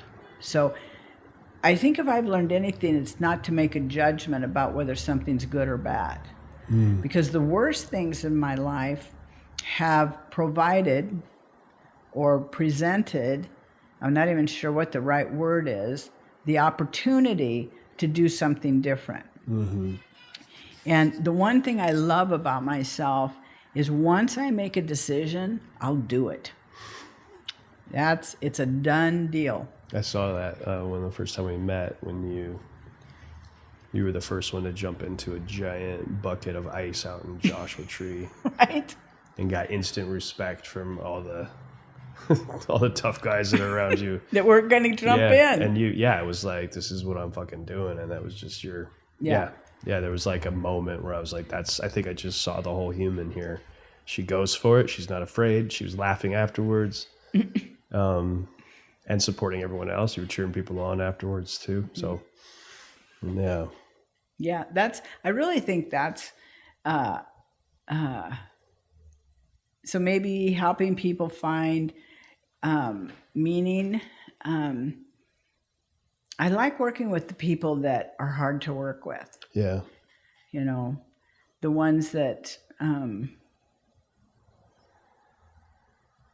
it's like trying to feed an alligator, and they're hungry and they'll bite you while you're feeding them. And I just am okay with that. Yeah, well, you do really good work with that, I think. Yeah, it's like when we're trying to understand if we have somebody who's a difficult case, then it's like, oh, should we see if Karen will take this guy? And that's always, and I wonder now, especially now knowing more about you, I wonder if your ability to see such a big picture of possibility. I mean, like I said, statistically, you shouldn't be right. You shouldn't be even just normal, let alone as Right. high functioning as you are. Right. Exactly. Yeah. So for you, your only understanding of the world is that you can have an extremely difficult childhood and still You can write your own story. Yeah. Yeah. Yeah. Or you can keep letting them write it. Yeah. Yeah. Your choice. Yeah, but that's not a theory for you. No, that's not. I know it's a fact. Yeah. And I've seen it so many times, right? And I'm unconventional. Like I had a client back who would have been in the 90s, early 2000s, he threw a rock through another treatment center's window so they wouldn't treat him anymore. He had just gotten out of prison. He was just a mess. He came in at Christmas, sat down beside me in group, and I thought, oh boy, this is going to be a tough one. And I started meeting with him. He had a pet snake. That was his connection. And I said, I knew that doing a treatment plan, I'm going to educate you about addiction, was not going to cut it. He needed to learn how to get a job, how to fill out a job application, how to smile, he had to be re-socialized. He'd been in the penitentiary for 25 years. Mm-hmm. So I did everything different for him. We didn't meet in my office. We went outside. Nothing conventional for him. And his girlfriend, who was his F buddy, is all it was, he said, she died while he was in treatment. And he came in, and he allowed me to touch his shoulder because he had had a loss. And he said, I want to get my kids. He had 2 kids he hadn't seen in years. And I helped him connect with his kids. He got a job at Walmart. He ended up moving to the state they lived in. And every time he would come back through town, he would stop and see me. See that? What is it that to see someone go from Yes. to what is it about? Do you think humans are naturally built to want to I think to end some sort of unnecessary suffering with other humans, or do you think it's certain people? I think, are we all that way? We just don't know it? Yeah, that's a good question. That's a really good question. Because, I mean, if you throw two 2-year-olds into a playpen and drop a toy in, they're not going to be nice to each other. No. And so sometimes I don't think it's human nature. We're pretty self-centered and greedy and, kind of mean-spirited until we tap out. Yeah. Yeah. And so everybody has to come to the end of themselves, and that's what I watch for. I listen for that. You can do this or you can do that. I do best with the people that are at the end of themselves, that think they're nothing, because I know that's not true. Sure. But then it's like you get built. Yes. And that's the hardest thing. There was a guy I was talking to the other day that had a crystal meth history and been sober 4 months. And he's young, and I could still see he's still romanticizing drug use. And sitting directly to my left was a guy who had used meth to the point where it now disgusts him to think of it. And I told him, I was like, it worries me about you, because he's not at that point where he's done enough damage to where he hates himself. And so you wonder, like, is this guy going to have to rip a hole in his soul and maybe even destroy his brain before he gets to that end of himself? Yeah. I've watched, I love watching others, and then I develop my own narrative about them. Yeah. And then watching to see whose narrative comes true. And I've seen people leave getting help, and I think, man, they have got this solid. And They don't. Yeah. And I've seen people, there's one guy, I remember the last trip down here, I talked to him. I actually gave him some groceries because he had spent all of his money on energy drinks. And so I gave him some vegetables that I had left over and meat from before I left. He has since gone home. He's still clean and sober. He's had a baby, and he's going into the Coast Guard. Wow. And I thought, I didn't give him 2 nickels that he would be sober after he left here. I thought, boy, that we're going to read about this character. Yeah. Boy, was I wrong. Isn't that weird? Yeah, because his mom keeps in touch with me through the family program. So she sent me pictures of his baby. Here, I got to remember to tell those guys that, because here's this guy that not in a million years did I think and what did he got it. You got to tell me something. after we get off of this, like, who that is. I'm curious. He had some mental health issues too. Okay. Yeah, it's extraordinary. I don't know how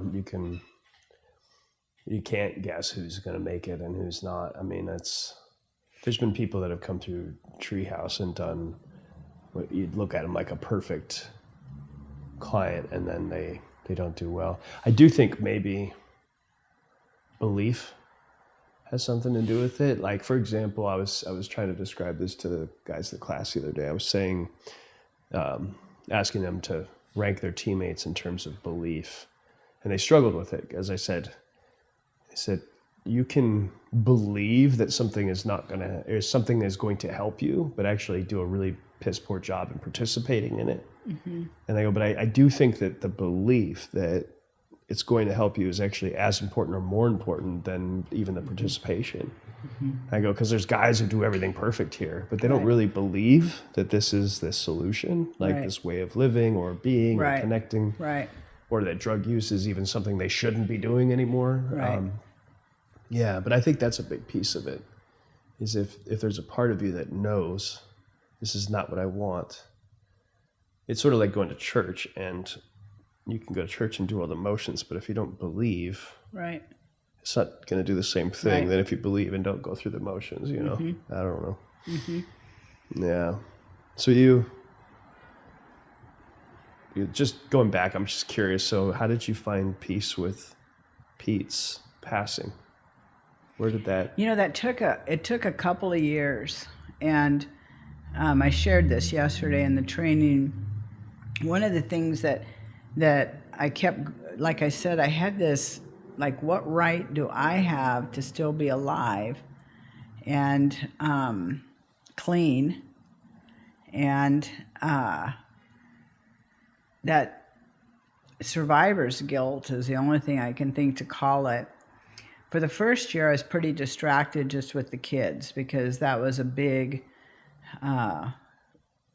change for them. And the second year was the most difficult. And I moved out of the community I'd been in because I kept running into people that knew Pete, because him and I used to give trainings and we'd do all kinds of things in the community. And they would just be finding it out, and it just kept making it too raw all the time. So I moved us to a little town in Oregon, Silverton. I know Silverton. Yeah. And I was working on a ranch on the side. I've always had one or two jobs, at least two. And this ranch was on the side, and it was people that had been through treatment a million times, and they lived on this ranch with this Episcopal, I don't know, Anglican. He was an Anglican priest because he could be married. And they'd be there at least a year. Are you religious? Is that why you kept going to these? No, not, well, am I religious? No. I mean, not now. Let's say, again, back then, were you got these cult-like commune religious I think I've always been a searcher. Okay. Because it's like, there's got to be something going on here. Got it. And I didn't know Scott.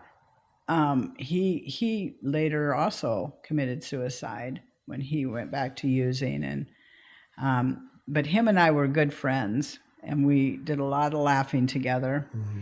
And he, I didn't know he was a priest because I had kind of had aversions to priests.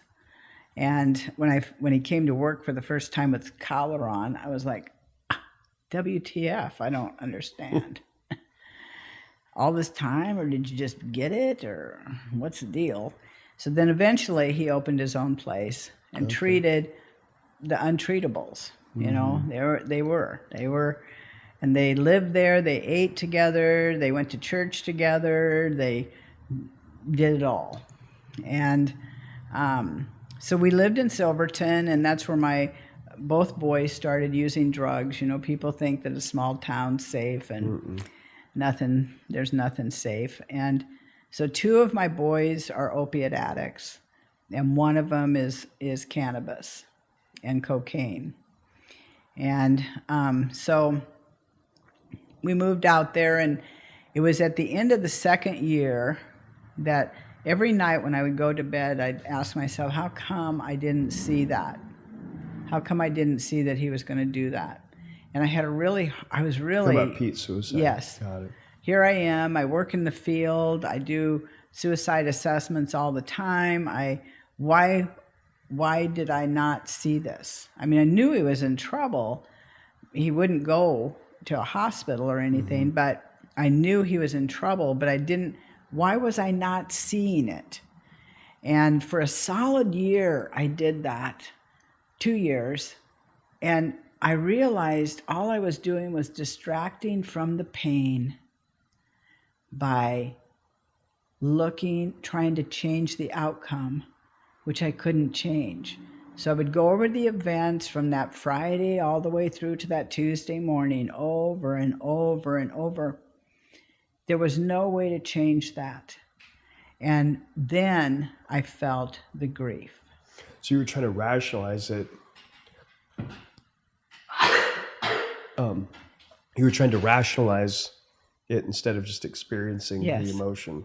And I think that's what we all do with grief. We try to avoid the pain by guilt or anger or thinking I had some control over it. Mm-hmm. And I don't. I couldn't, there's no way. And so that was the beginning of the recovery was I realized the outcome is what it is. No matter how many times I review it, think about it, I can't change the outcome. It is what it is. And I took about 9 months off of work I don't even know how we lived because we were living really on the kids' Social Security. I can't. My rent was $850. I don't even know how I paid my rent. But I stayed home with the kids. I got them help. I got myself help. I took a breather. Was your oldest living with you too? The one who's moved out, or David? David? Yeah. No, he was deep in his disease. Okay. So Local though, or was he?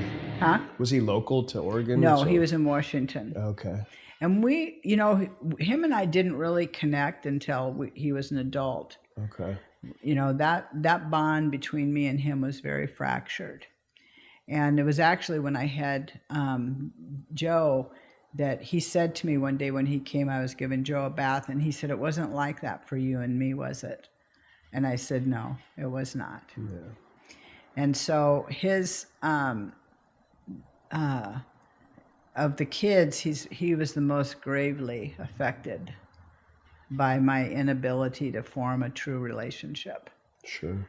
And with Pete and Joe, I probably did too much. You know, how that pendulum swings from doing nothing to try and do everything. And so I enabled their addiction for quite some time and their behaviors.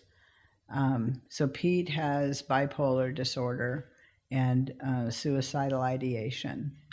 And Joe had... Did you see that really young? Yes. Yeah. Yeah. And... which kind of fits with Dad. Right. Right. Okay. And he's still smoking marijuana, but he is taking medication and is much more stable. He's learned he needs to take his meds. Yeah. And he's got an amazing tenacity. I don't know if Joe had to deal with some of the same stuff Pete's had to deal with. I don't think Joe could. That's what I mean about genetics. Yeah. Is here's this kid. I mean, they're both so different, grew up in the same home, had the same circumstances, and how they are navigating their life is entirely different. And how come this one can do this and this one, Joe is like a steady person. Is Joe the older? He's the oldest. Mm-hmm. And so he remembers losing his dad. He remembers. Yeah. And you know, it was almost like his dad didn't exist. I remember asking him one time, he was turning 16, and I'd gotten him a little beater vehicle. And I said, "Do you miss having a dad?" And he says, "You are my mom and dad." But I also got to say that there have been some good men in their lives, because the one thing I did know, I couldn't mentor a man into manhood. Mm-hmm. As much as I think I can, sure. I can't.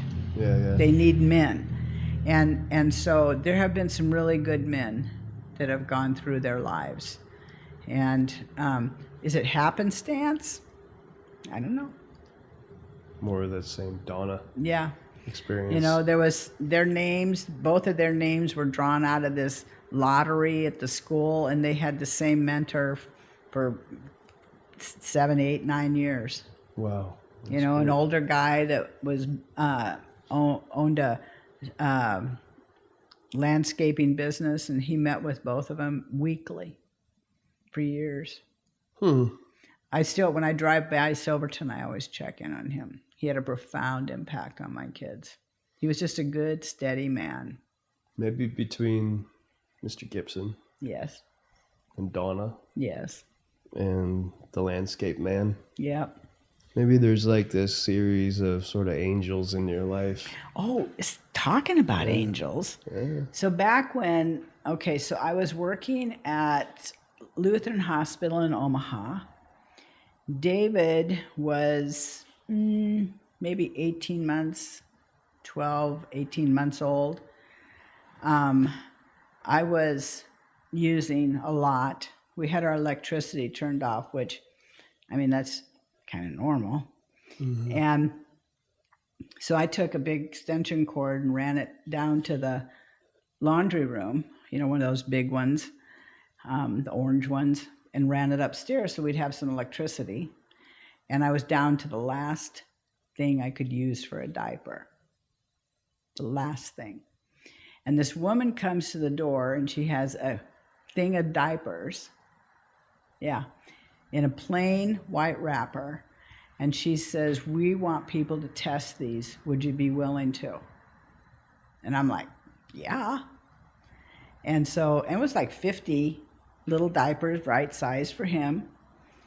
And I got them, and later that day, because it was kind of the complex was kind of full of a lot of druggies, you know? Yeah. You know how those complexes look, and they have their own, and you do socialize. You go down and yuck it up with the other druggies. And so I go down and I said, what did you think about that woman with the diapers?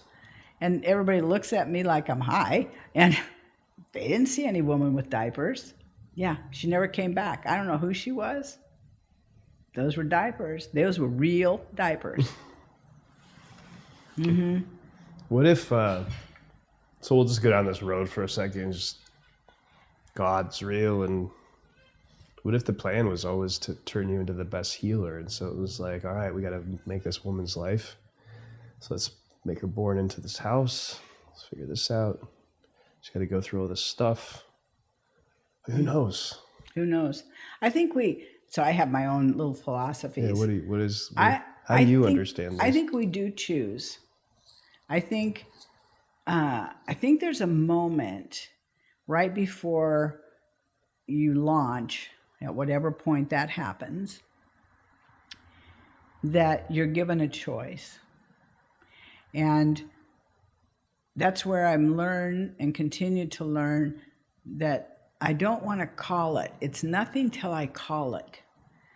You know, if I call it bad, my big thing is I don't know what it's going to be. I don't know what this means. I'll know in a few years what this means, but I don't know what it means right now. And when I remove that judgment and just look at it, I think, So I think we choose. And I think I chose the exact family. I think I did a lot of this. I don't think it's fate, but I think we have some choice. Yeah. And I do think there's a power or a God, whatever you want to call it. I think there's something. There's my definition is orchestrator of the universe, where everybody's a winner, even the people I think don't deserve it. Because that's. I like that. Otherwise, he's just like us. You know, I Yeah. don't have a hard time orchestrating your life and you know everything else, but where everybody's a winner, even the people I think don't deserve it. See, that's my idea of God. Is he's bigger than us. He figures shit out. Yeah. And I do spend time asking for guidance. Whether my intuition has saved me many times. Yeah. And I don't know where, I often said when I die, I want to be an intuitive thought. So. Ooh, that's good. I know, when people, all of a sudden you think, yeah, it's time to move, or yeah, do this. Yeah, I want to be an intuitive thought. Yeah. And so I always have known there's a God, but I was a God hater for a lot of years. I used to say to him, no wonder you have no friends, man. Yeah. Look around. This is a shithole. Yeah. And then, and I had to have somebody to blame, right? Who do you blame? You know, I went through. My name's Karen, and I'm a blamer, and I had to give up the blank check about what happened in my life, and now I get a blank check to do whatever I want. Right. You know, I got to quit cashing that check. You know, I just enjoy my life. I am so grateful that here I am, 74. I'm in good health. My doctor and I laugh about, we don't know what kills people in my family because they die from addiction. Yeah. And that's not how I'm going. No. And so, and to have had this whole life that it's like having 2 lifetimes. Yeah. You know, 2 different life experiences entirely. I don't see the world. I used to carry a gun always. I would have one today if Lisa was okay with it, and she's almost getting there. That'd be kind of cool if you just had one, like if you're strapped. Listen, one time somebody came chasing David, my youngest, because he picked a rose from this guy's rose garden, And he comes running up. He's got his pole, and he's all pissed off. And I just went like that. Showed him where my gun was. I thought, fuck you. You can chase my kid. That's awesome. If anybody's chasing him, it'll be me. Right. And so, but a big moment for me was when I moved the gun to the trunk of my car. This is when my spirituality began. Yeah. Because Scott, who is the Anglican priest, said to me, "You don't trust God very much." I said, "Who are you to tell me what I do?" You know, and he said, "If you're carrying a gun all the time, you're pretty obvious you're not trusting God." Yeah. And I thought, yeah, I don't know what planet you grew up on, and so I started thinking about it, you know, kind of like you said when I said avoidant. That rung with me. I thought, what did that mean? You know how you hear something, you don't let them know, but it rings with you?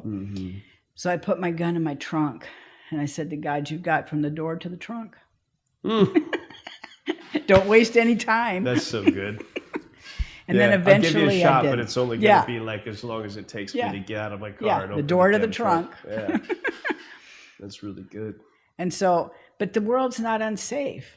No. Now I look at people, you know, and every place has its homeless population right now. When I was living in Eugene, working for a while, and I took my little dog out for a walk one morning. It was cold. It was all frosty. And here comes this old man walking down the street with his pack. And, you know, his nose was running and his nose was red. And he wouldn't look at me, but he'd look at my dog. And the thought crossed my mind, because this was in 2012, 2013. I thought, why him and not me? Right. You know, why is he still walking around carrying a pack? He's somebody's son. He's somebody's brother, probably, maybe dad. You know, how come him and not me? And boy, I kept thinking about that and thinking about that. And when I crossed over the threshold to the place I was staying, and I thought, that is one decision at a time. We always want to make these big decisions, and it takes a lot of feathers to move that scale. So it's like one decision at a time. It's not me. You know, one time I said yes instead of no. One time I listened instead of talked. You know, one little thing at a time. And I think the one thing about me that I appreciate is I've always been teachable. Yeah. I'll learn. Even when I was when I used to sit with, I worked in a hospice cancer ward where the guys, when they were admitted, were assigned to the same nurse every time. And Mr. Bateman died many years ago. I was probably 20, and I was taking care of him.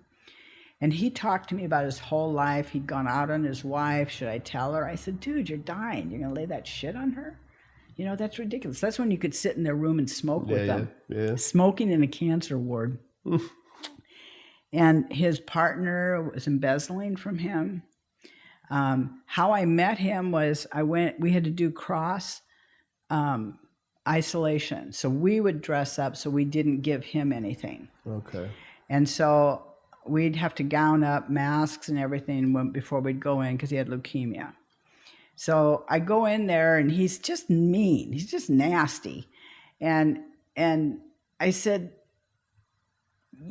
we have to gown up to come in here, which is a lot of work, quite frankly. Mm-hmm. And then when you're a jerk, it makes it even harder to do. Right. And I said, what the hell is wrong with you? And he says, well, I'm dying. I said, everybody on this floor is dying. Mm-hmm. The whole place. Me too. We're all dying. And I said, so what's really wrong? And he said, I hate the masks, because we had to wear masks. Mm-hmm. I said, dude, that's so easy to fix. So I went out, I called his doctor, who wasn't happy about me calling in the middle of the night, but that was all right, and got an order to not wear masks. That's all he had. I thought all you got to do is talk. Mm-hmm. Tell us. And from then on, we were buds. Nice. And when he died, I got so high that day.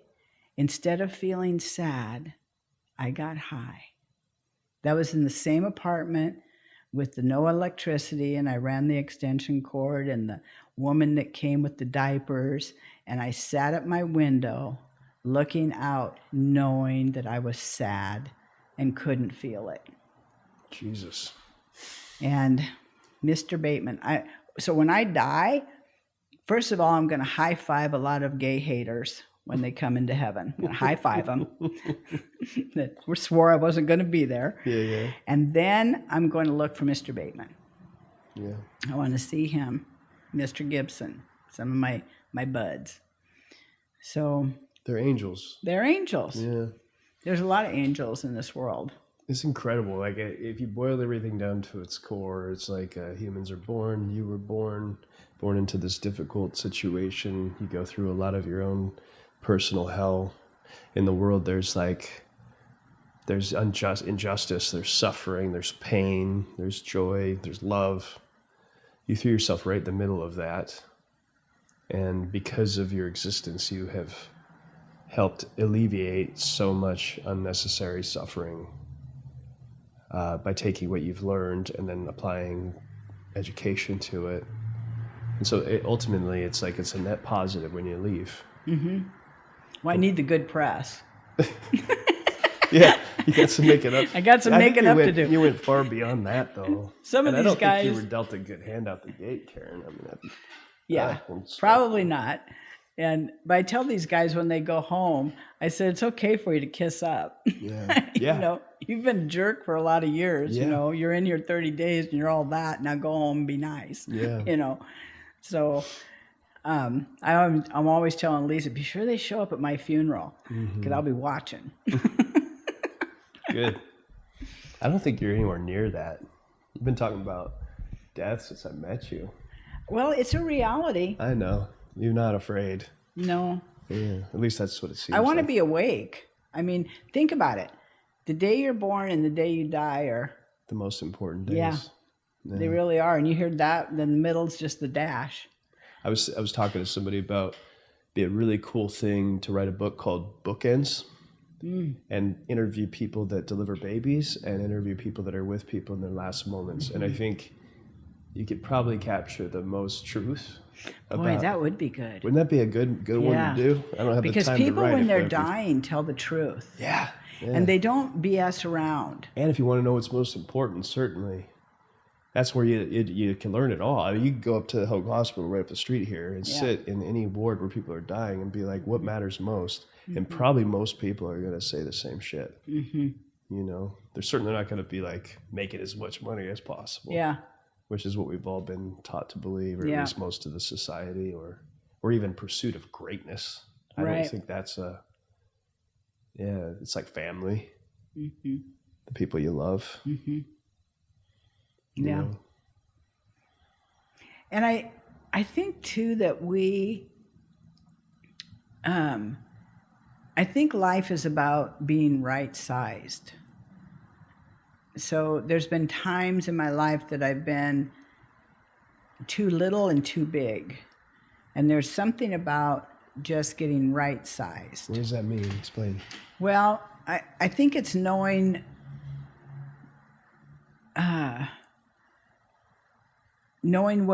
what is mine to deal with, which is this brain, these emotions, this body, that this right here is my responsibility. And I've spent years either trying to predict and alter the future and just wasted so much time, or looking back at the past and trying to undo something. And when I'm in either of those, I'm either too big, like in the future when I'm trying, it's like I got my God coat on and I'm going to change, this happening.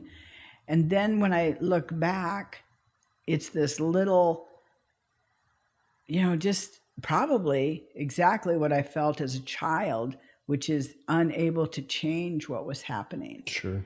And I think the biggest job, which I'm going to talk to these guys about next Wednesday, is reparenting yourself. So after I met Lisa, I was 25 years clean and sober when I met her. And had done so much work on myself, so much.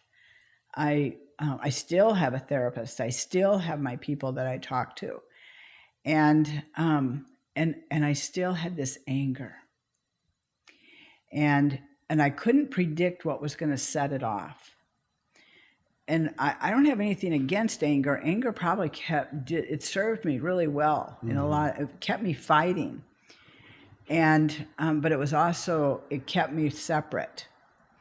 And a situation happened early on in our relationship where I got really angry, and Lisa had not been exposed to anybody who raised their voice, and it wasn't anger really, it was rage. And I knew I had it, and it was way better. But once it was touched, I felt like I had no power, like it took me. And the next morning, Lisa said to me, I'm not here to judge you or tell you what to do. I just can't be around that. And I remember sitting on the side of that bed, and I said, Lisa, I have worked on this my whole life, and I'm not sure I can change it. And that's when I met Julie Valenti. And she had come and talked to my staff because I would always interview people before I would refer to them because there's too many nutcases out there. Yeah. And she had come and talked about childhood attachment trauma and PTSD from that and how we're reactivity and all this. And I thought, yeah, that's nice. And until it makes sense personally. Yeah, until it got personal. Sure. And quite frankly, until I met Lisa, I don't think I ever loved anybody enough to care. My motto was, if you don't like me, go on. Sure. It's not the end of my world. And so I went to see her, and I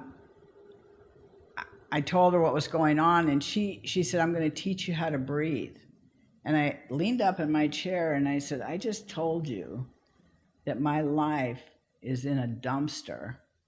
I'm about to lose the person I care about the most, and you're going to teach me how to breathe? And she said to me, I didn't come to see you. You came to see me. I thought, ooh, point well taken. Yeah. So I thought, okay. So she taught me how to box breathe. And then she taught me what triggers were. And then she taught me how to navigate my own triggers. And then she taught me how to be kind and gracious, even when triggered. And I took every class she had. Most of them I didn't even understand because I was a very, I'm not sure what they would call it, but I was very logical. I'd had behavior modification. When you feel this, you do this. When you do that, you do this. But there had been no integration, now what I know, between my limbic system and my prefrontal cortex. It was either one or the other. And she taught me how to feel and be sane at the same time. And that is what I needed to learn. Which is important because you can't just ignore limbic response and just become like Spock from Star Trek and just be logical.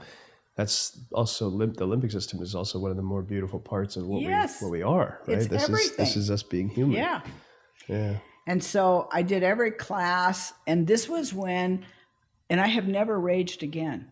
From that first breathing, which just still I keep waiting, and it's been a lot of years, but I have gotten angry, but I have not raged. That came back into my control. I'm powerless over a lot of stuff, but not this organism that I live in. We know more about our cars than we do this that we get into every day. Sure. So when I started, that launched me into learning about the brain and the body connection. And that taught me that's where my job is. That's right-sized. So I went to every class. She had a chakra class. I didn't even know what a chakra was. And in this class, everybody is experiencing all this stuff. I'm not. Right. I felt nothing from my neck down. So I remember the wall I was standing against, and I said to myself, I'm not going to my deathbed half alive. I'm going to be fully alive by the time I get there. Mm-hmm. And so I started learning and studying and practicing, and that wasn't too long after I met you. Okay. So and I retired during that time. I went to work for her, which helped me, because when you learn something and then you teach it, Yeah. then you got it. Yeah. You know? And so I started doing that and learning those concepts, practicing, and I still do to this day. When I get angry, I breathe. When I'm triggered, I shut my mouth. I have never spewed words and said, thank God I said that, Right. when I'm all triggered. Right. Never. Yeah, nobody. And so I've learned how to navigate this organism, and what a relief. And continued to grow. And then I was sitting, I don't know if you knew this, but the day I heard about you and Treehouse, you were looking for a clinical supervisor up in Portland, Mm-hmm. and somebody had called me that you had talked to, and they didn't want to do it, but they thought maybe I would be interested, and somehow we got connected. I was sitting in a parking lot in a parole officer's parking lot, while a gal that I was working with went in to get her son signed out, meet the parole officer. They were in there for 2 hours. And you and I started talking about the brain and the body and rewiring and neuroscience. It was everything that I'd heard about with recovery from addiction that nobody was doing. I remember that too. I was also sitting in my car. Were you? Yes, and I was sitting in a parking lot. I'm not sure if it was over here or if it was, but I was definitely sitting in my car. I've had several long conversations with you while I'm sitting in my car, but I remember that very well. And it was like, I remember going home that night and saying, Lisa, you're not going to believe this. I said, they are doing this.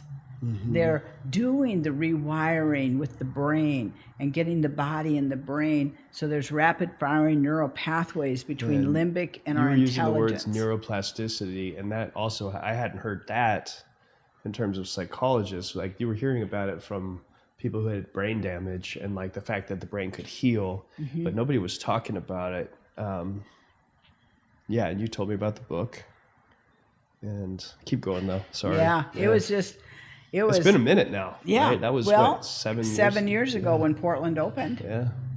And so, and I think I was just 4 or 5 hours a week for a long time. And, but I was so intrigued.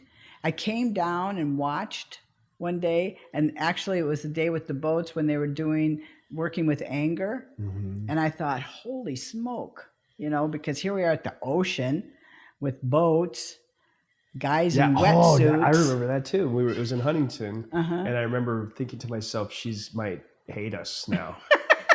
Because I was like, is this going to be too weird and out there? And I remember thinking it was pretty that. weird and out there, I thought. And then I remember, and you were like, is there people who will just not go on these boats? And you were, yeah, it was pretty stunning.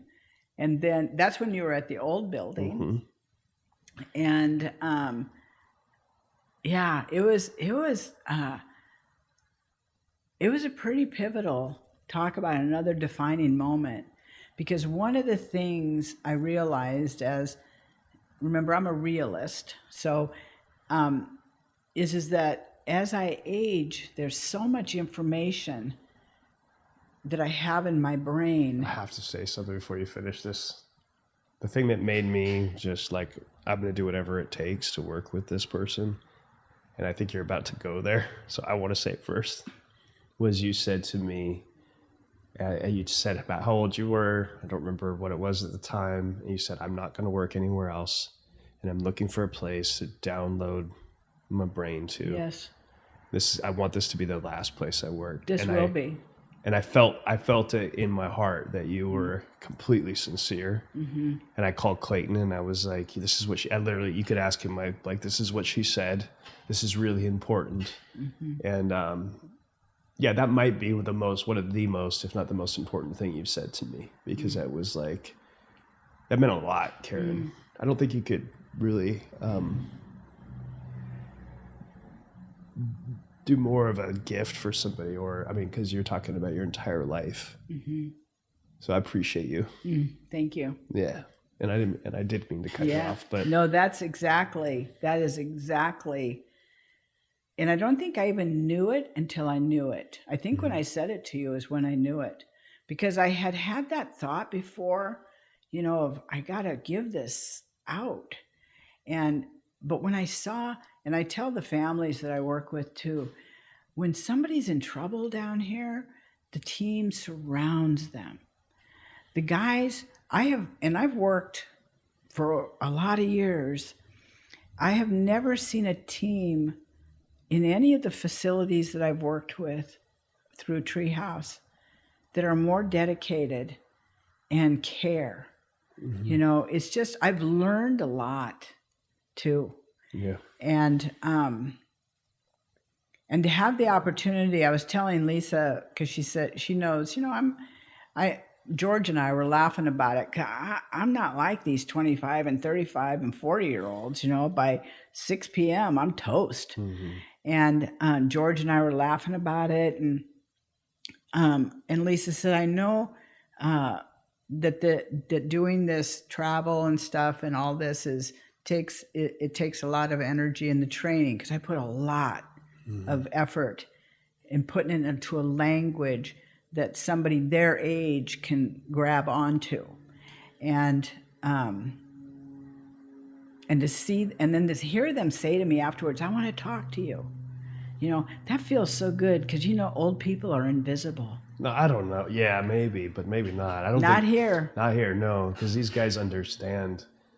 So the unifying thread between all of us, God willing, it stays the same way forever. But the only reason Treehouse the main reason it works so well is because for some reason all of us are bound together through this crazy similar feeling of just like there's this draw to want to help. The same thing I was asking you about, like, what is it? You're talking about the 2-year-olds, and we all feel that. And so someone like you, it's like these guys know, you intuitively could tell us what to do without even writing a lesson plan.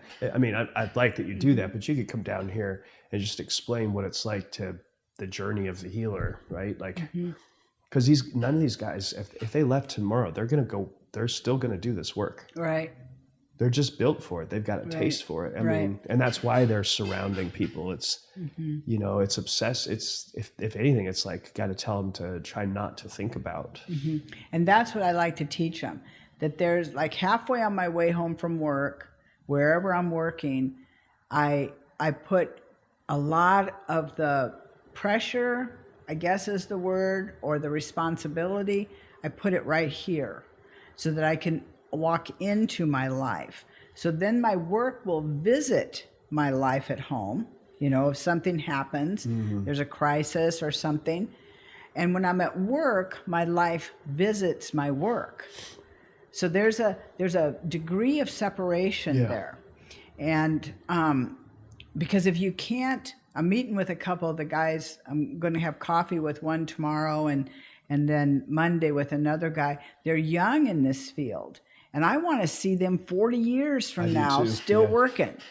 And so that we don't lose people. And so how do we do that so that we don't, because when people like us burn out, we relapse. Yeah. That's our ticket out. And maybe in different times I took time off. I took 9 months one time. One time when Pete, my youngest, was having a particularly hard time, I went from full-time to part-time. And somebody said, you're not going to have health insurance. I said, I'm not going to need it if he's not here. Right. And I think that's one of the nice things about living off nothing is I can make it if I have a lot or a little. Yeah. I can relate to that. I can make it. Yeah. I like having, but I've been in the have-nots, I used to hang out with this guy that said he loved this book, Siddhartha, and he said that the great thing is he's like, I know how to starve and I know how to wait. He's like, those two things, those two traits are the two skills make me capable of anything. Right. I don't have to eat every day, and I'm not afraid of that, and I don't need to have everything right now. I can wait. But yeah, the thing with all these amazing people that work here and that you're working with, and this is sort of a bigger picture thing around Treehouse and its future, is that in order for Treehouse to grow, to be able to affect more people, and I think that is what everyone wants. A while back, I asked everyone to tell me their 5-year plan, and it was like, all right, I need to decide. It's not just me deciding where this place goes. It's like, what does everyone want? And everybody collectively was like, we need to grow.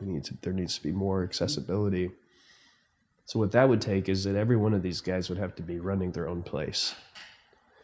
And so then what does that look like? When you think about like Brandon Fender in Tennessee, or Brent, or Nevin, it's like there's some kind of love that exists, and then it's got to get grown. And these people have to be so full of it that it just is contagious around them. Right. And that's sort of the fuel. And then the skills are on top of that. Right.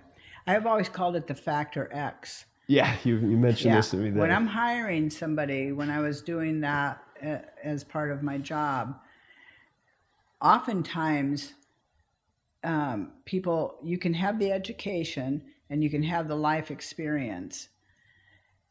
And there's this factor X that happens somewhere between the two. Yeah. Because I've also seen education cripple somebody where they don't listen to that factor X. You know, like I had a group one time, it was all men. It was an outpatient group. They all talked about they didn't want to be there. It was fine. I didn't want to be there with them either. They were just so awful. And all they talked about was cars and sports. They would never get with what we were doing there. So I kept thinking about this group, and I thought, I got to do something to wake them up. So one night I went in and I said, okay, this is what we're doing. You guys don't want to be here. You want to talk about cars? I have a mechanic. You want to talk about sports? I don't like it. I'm going to go into my office, which is right there. You have to be here for 3 hours. You sit in here and talk it up, and I'll be in my office, and I'll come in at 9 o'clock and let you out. So I go into my office, and pretty soon they come in, they said, you can't do that. I said, you can't tell me what to do. You're barely participating. Yeah. And they said, you can't do that. You can't leave us in there. I said, I can hear. Doors open. And pretty soon they're all in my office talking about me not helping them. So they started to want help. That's all I needed. Okay, what can I help you with then? Well, I'm having a problem with my wife. Right. Yeah. And then we never met in the group room again. We met in my office, and I usually had snacks for them because they always came from work. It was a very unique group because it was just men. But see, that's the factor X. It's your intuition. Yes. Yeah. I thought something's got to change here. And there was a book back in the day. It was called Uncommon Therapies. And that was one of them, was, okay, if you can't get a group to participate, abandon them. Yeah. You know, tell them, okay, have it. You win. You get it your way. The intuition thing's super interesting because, you know my brother and you know me, right? And you can imagine I'm more ethereal and kind of out there. Clayton's more logical and analytical type. And I've been telling him for years, like, oh, my gut feeling is this, you know, and struggled with that because he doesn't like that. And but then I heard this TED talk, and there was a woman, she was the youngest ever CIA operative. So she was like an actual spy, like battled against Al Qaeda and all this. And she married a Kennedy. She's a famous girl. Amaryllis Fox is her name, or Amaryllis Kennedy. And she did a talk on intuition. And she said that intuition is she said it was a supercomputer. And she explained how intuition had served her through her career. And she's a very bright woman. It was the best explanation, and I've now been using it. And I use it when I talk to analytical people to get them to trust their intuition. So instead of intuition being like this mystical thing, I say, you got your frontal cortex, you have your logical 1 + 1 mind. And behind that, you have this supercomputer that can calculate things far beyond your... Way faster, too. Yeah, way faster. And it can do it through so many different variables that your frontal cortex could never do the math, and it can't, because it doesn't even have like a 1 + 1 = 2 sort of structure to it. It will never communicate logically. So it has one way to communicate, which is through feelings, and it'll tell you through a feeling and an experience what to do. And so I've been using that way of talking about it with Clayton, and it's changed our relationship to it. Yeah, I'm like it's my brain is. I go, Clayton, I can't get to the math on this, but the back of my brain is telling me exactly that we need to go here. And he's like, oh, okay, supercomputer. You know, it's like it's just reframing. Which is right, because that part of us, its job, that's that limbic Neanderthal brain that was existing and has so much in it from all kinds of years back. Yeah. I tell people in my family group, one of the reasons we have trouble sleeping at night and why things always appear worse at night is it's way back to the Neanderthal days when they used to come in at night and steal your food and your weapons and your women. Yep. And so our brain is half awake, kind of on alert, and we want to quiet that central nervous system down, quiet that limbic system down.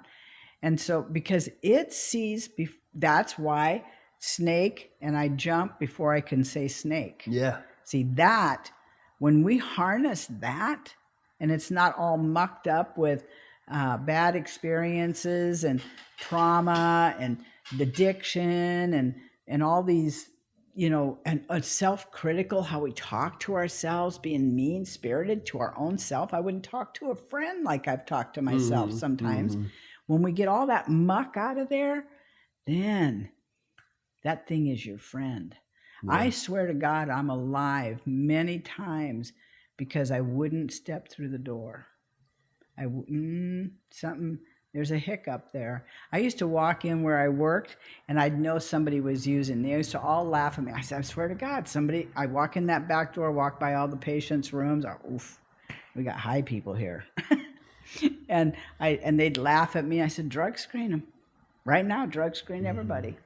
And yeah, there was always somebody using. Yeah, it's crazy. I recently been through this with it personally where it was like a 3 a.m. wake up. Like I pop awake at 3 a.m. and I'm thinking about the same person and going through this whole experience. And it's in my gut, just this screaming at me that something's wrong around a specific situation. Yeah, I'm learning to read it more. I think it's a great reason to be sober because I think the quickest way to get rid of that is to be intoxicated. I think you get better and better. Yeah, you get better and better at reading it. I mean, certainly there's like a preservation piece when you're loaded too, you know, like this. Yeah. But there's something really much higher where you can get into sophisticated Q&A, like, should I do this? And it's always a yes or a no with your gut. Yeah. It's not like, there's no reasoning with it. Yeah.